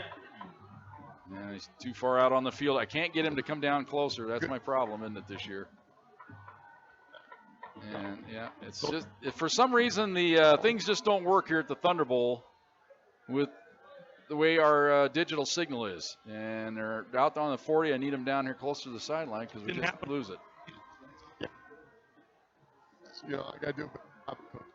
It doesn't do any good to the. There we go, maybe. The guys who played there last in this field, those teams went through a little bit and coming back. And very proud of every. Yeah.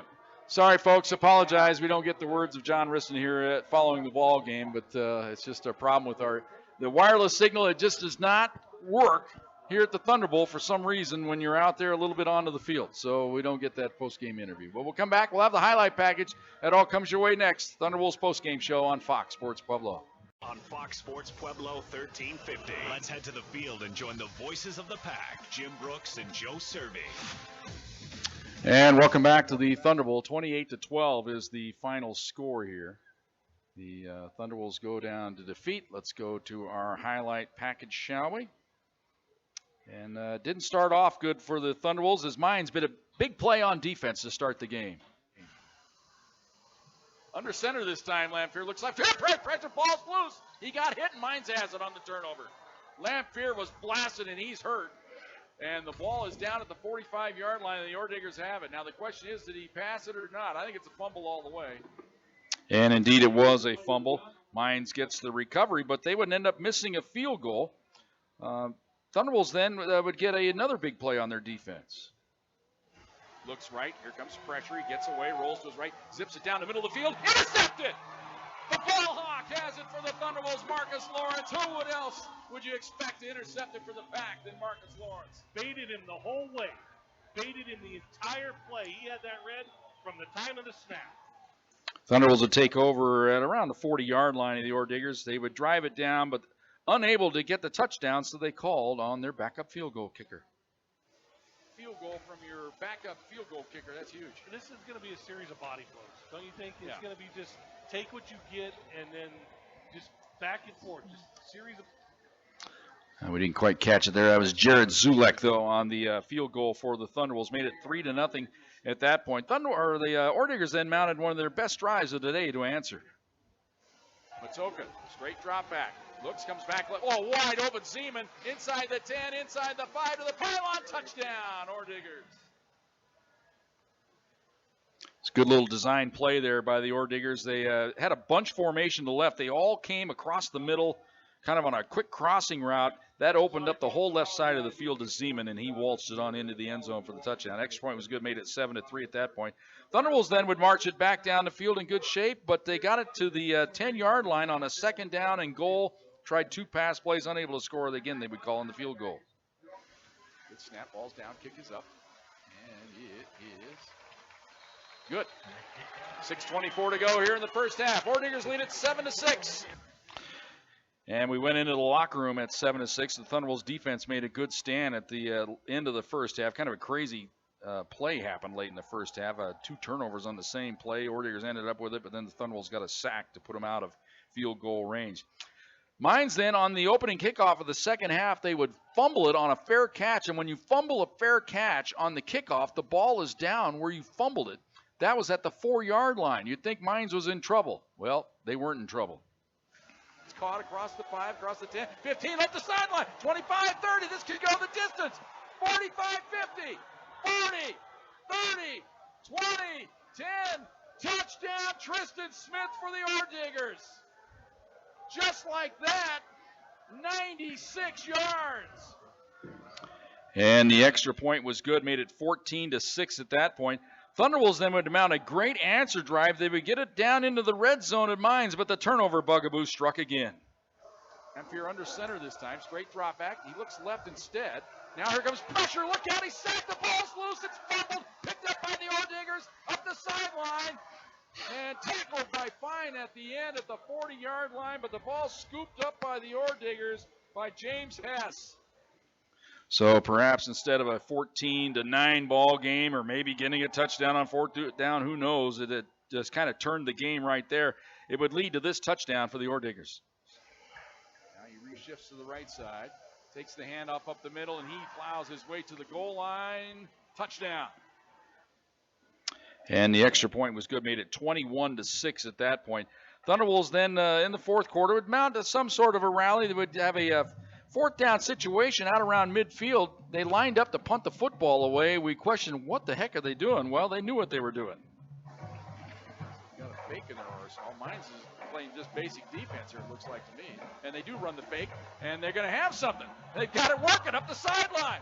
Inside the 30, inside the 25, 20, putting his head down. Are you kidding me? The Thunderwolves' Cade Chapman has the first down. Michael risked it. Well, he's the reserve offensive left tackle. And you know what? He wasn't done. He kind of likes offense. They roll the pocket right. They look right. Throwback screen left. Wide open. And again, it's the guy that had the punt or the fake punt. He gets the touchdown. It's that man, Cade Chapman. Gunner got hit again. And Gunner Lamphere indeed did get lit up on that play. It would effectively end his day. Thunderwolves then went for 2. Surprising enough. Now, Joe and I talked about it. We first guessed this, folks. I thought it was not the right play by the Thunderwolves at that time in the game. It was a 21-12 score. You kick the extra point, make it 21-13, make a stop, go down, touchdown, 2-point conversion, you tie the ball game. Instead, by going for 2, they miss it. Still down by 2 scores, and it just put them behind the 8 ball. They would get the ball back again, but unable to do anything with it, and then Mines took advantage for their final touchdown of the day. Strange decisions. Here's the handoff up the middle of Zeman. Oh, nice cut. He's into the opening. Across the 5. Touchdown. Ore Diggers. Adding insult to injury for Pack fans there. Michael Zeman with the touchdown run. It was a beauty. Extra point was good to close out the scoring. The final score, 28-12. The Ore Diggers defeat the Thunderwolves. Back with a scoreboard show plus some stats right after this on Fox Sports Pueblo. This is CSU Pueblo Thunderwolves football on Fox Sports Pueblo 1350. Let's head to the field and join the voices of the pack, Jim Brooks and Joe Cervi. And welcome back to the Thunder Bowl. One final time here this year as the Thunderwolves go down to defeat 28-12. Let's look at the final numbers today. First downs, Thunderwolves actually more first downs today than the Ore Diggers, 21-14. They had 106 on the ground, 225 through the air, 331 yards in total offense on 82 plays from scrimmage. Mines 145 on the ground, 189 through the air, 334 yards. So they actually had 3 more yards than the Thunderwolves, but on 30 less plays. 30 less plays. That's kind of crazy. Possession time, 34-45 for the Pack. And that doesn't add up. Well, So I think these are they messed up somewhere there. Third down conversions, Thunderbolts only 5 of 17. Mines held to 3 of 10. Red zone today, Thunderbolts 3 of 4. That big one they missed, though, was a chance for points when they turned it over. Mines 2 of 4 from the red zone today. Individual numbers today, Roots 20 carries for 110 yards. Chapman ends up with 2 carries for 39 yards. Remember that throwback pass was not a pass play. It was a run play, and he had the fake punt run as well. So he can go down and say, you know what, my career rushing average is 19.5. I'm a stud. And a score.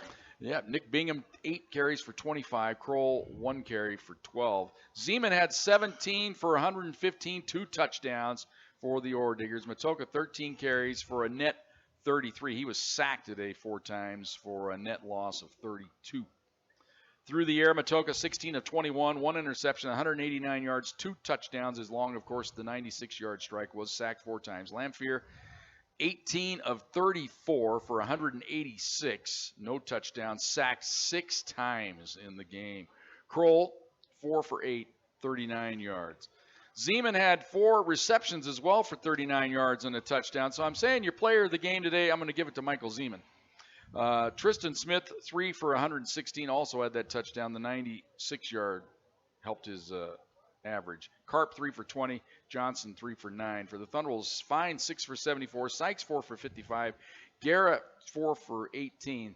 Nick Williams only able to get the ball 2 times today for 24 yards. He was targeted probably 6 or 7 times today. Just couldn't get him the ball.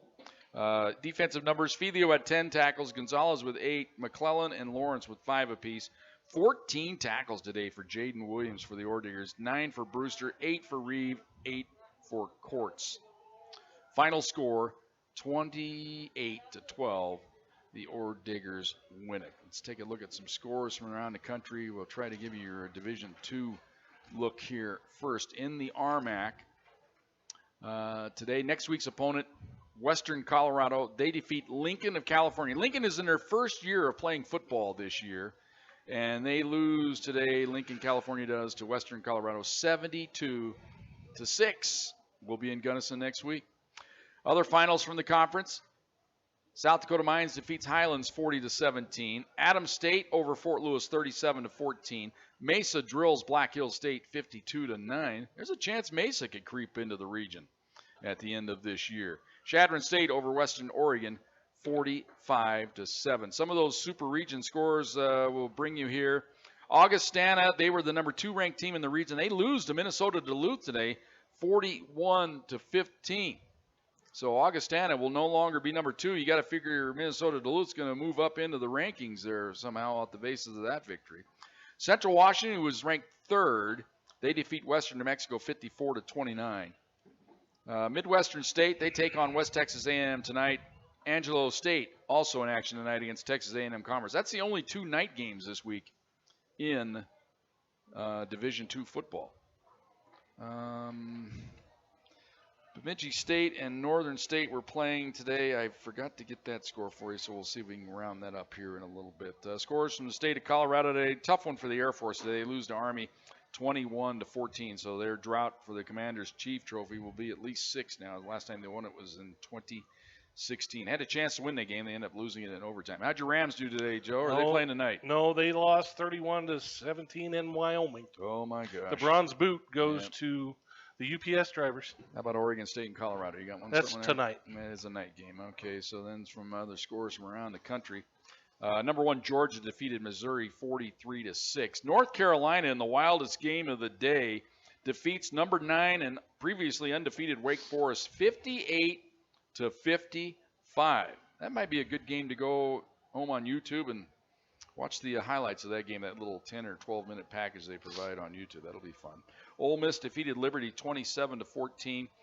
Number 20, Minnesota loses to Illinois today. So Illinois had a couple big wins here in the second half of the season. They defeated at Penn State, and they go into Minnesota and win at Minnesota 14-6, the final there. You know, Minnesota, they were talking about kind of sneaking into that championship game, but that's going to hurt now. Forget about that now, exactly. Ohio State holds off Nebraska. Nebraska had a couple of mistakes in the fourth quarter. Had a chance for a miracle comeback, but they ended up losing 26-17. Pitt defeats Duke 54-29. Texas A&M over Auburn 20-3. TCU leads Baylor 30-28. A minute 30 to go in the fourth quarter. Baylor does have the football, 2nd and 10 on the TCU 34. So they're close to field goal range. Looks like they might get that shot at a field goal to win it at the buzzer, so to speak. BYU defeated Idaho State 59-14. Get this one. Purdue is going to beat the Mel Tucker All-Stars 40-29. Purdue over Michigan State. Michigan State came into the game ranked number 3 in the country. So there's something about Big Ten teams getting up to the mountaintop, Joe, and then they fall on their face. Iowa's number 2. They lost. Michigan State now number 3. They're going to lose to Purdue. Notre Dame defeated Navy 34-6. Oklahoma State defeats West Virginia 24-3. Cincinnati in a tough one. They lead late 28-20 over Tulsa. That's not going to help their standings in the playoff chase. Wisconsin routs Rutgers 52-3. And Arkansas leads Mississippi State, 3:56 to go in the fourth quarter of that game. It's 23-21. North Carolina State late over Florida State, 28-14. Later tonight, it'll be Boise State and Fresno State. Iowa's at Northwestern. LSU at Alabama. Tennessee is at Kentucky. Indiana is at Michigan. Oregon is at Washington. San Diego State is at Hawaii. That is your pretty much complete scoreboard show. The only one I didn't get you is Bemidji State, but you can go on the D2 scoreboard, d2football.com, and get your final on that one to try to figure out what the region rankings will be. If Northern State could somehow come up with a win over Bemidji State, Mesa's sitting there, Joe, at number 9, but I don't think their strength of schedule is going to help them. I don't think they have. Well, didn't they play one less game?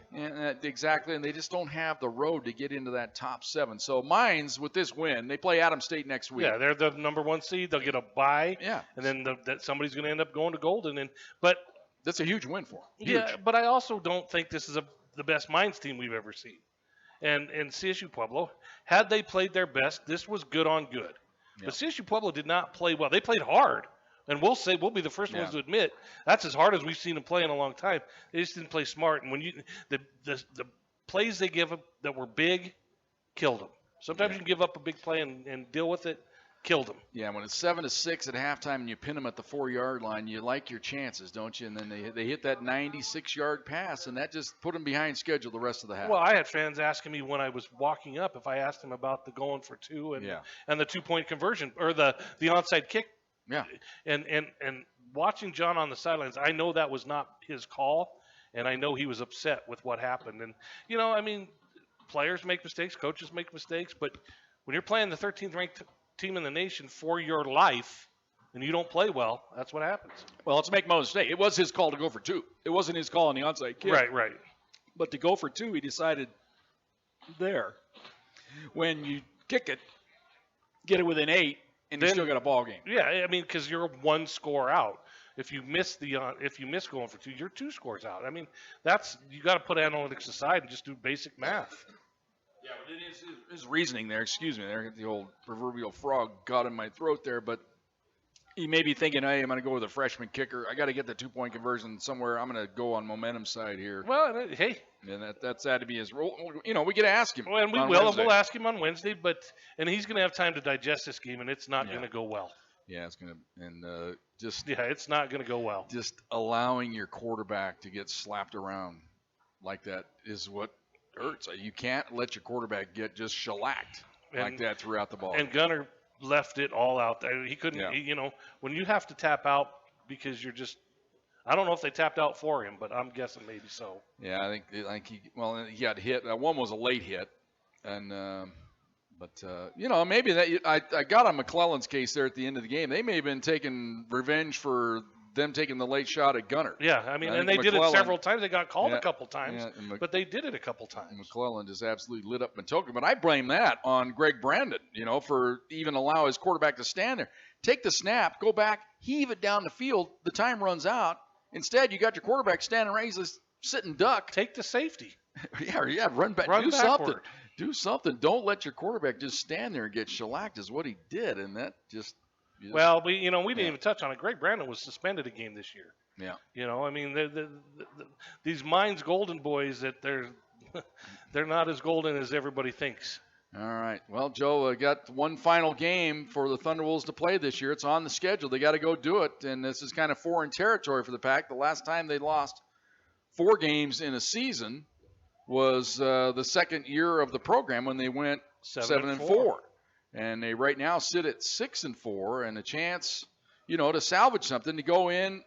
The RMAC Trophy is going to be at Gunnison next week, because if Western wins it, they win a share of the conference title. So the Thunderwolves at least can say, you know what, we prevented somebody from winning a conference title. That's what's on the line basically for them in the final game of the year. One more chance to strap it up and go. And it's also a team that's never beat them Right. since the reincarnation of football in 2008. Excuse me, Western is one of those teams that CSU Pueblo has won at every game. I guess that's the ultimate challenge for our coaching staff and for the team itself to, go in and, you know what, we just got to put it aside. We've got to play. We got a chance to play one more game. And I guess emotions in the first thing, that's going to be the key, I guess, coming out and starting the game reasonably quick. Well, we'll know. Yeah, we'll be there to document We'll know it. body language within the first 10 minutes of the game. We will indeed. We'll be there in Gunnison next week. It is a 1 o'clock kickoff from the Mountaineer Bowl. We'll be on the air at 12:30 with the pregame show. Also a reminder for you that we'll have the John Riston Show for you on Wednesday night, 6 o'clock, from Thunder Zone Pizza and Tap House. A chance to hear John's thoughts on the way this game went down today, and an early reflection on the season and what has to happen for the Thunderwolves to be in big games at the end of the year again. And we'll have that for you on Wednesday. Aaron Konitsky has been our producer and engineer today of Thunderwolves football. We thank Aaron for all of his hard work. We should thank Tim Flynn from Colorad School of Mines, giving us all the info we need here from Golden. We always enjoy seeing Tim and talking to him. He didn't make the trip as far as I know down here today. A lot of things going on up there on the Mines campus, but we'll see him during the basketball season for sure. Trey Strazikar is the sports information dude here at CSU Pueblo. And, of course, Paul Plinsky is the athletic director. My partner is Joe Cervi. My name is Jim Brooks, reminding you one final time here today, Thunderwolves go down to defeat 28-12. Until we talk to you Wednesday night and then again on Saturday afternoon, for Joe Cervi, Jim Brooks bidding you good afternoon from the Thunderbolt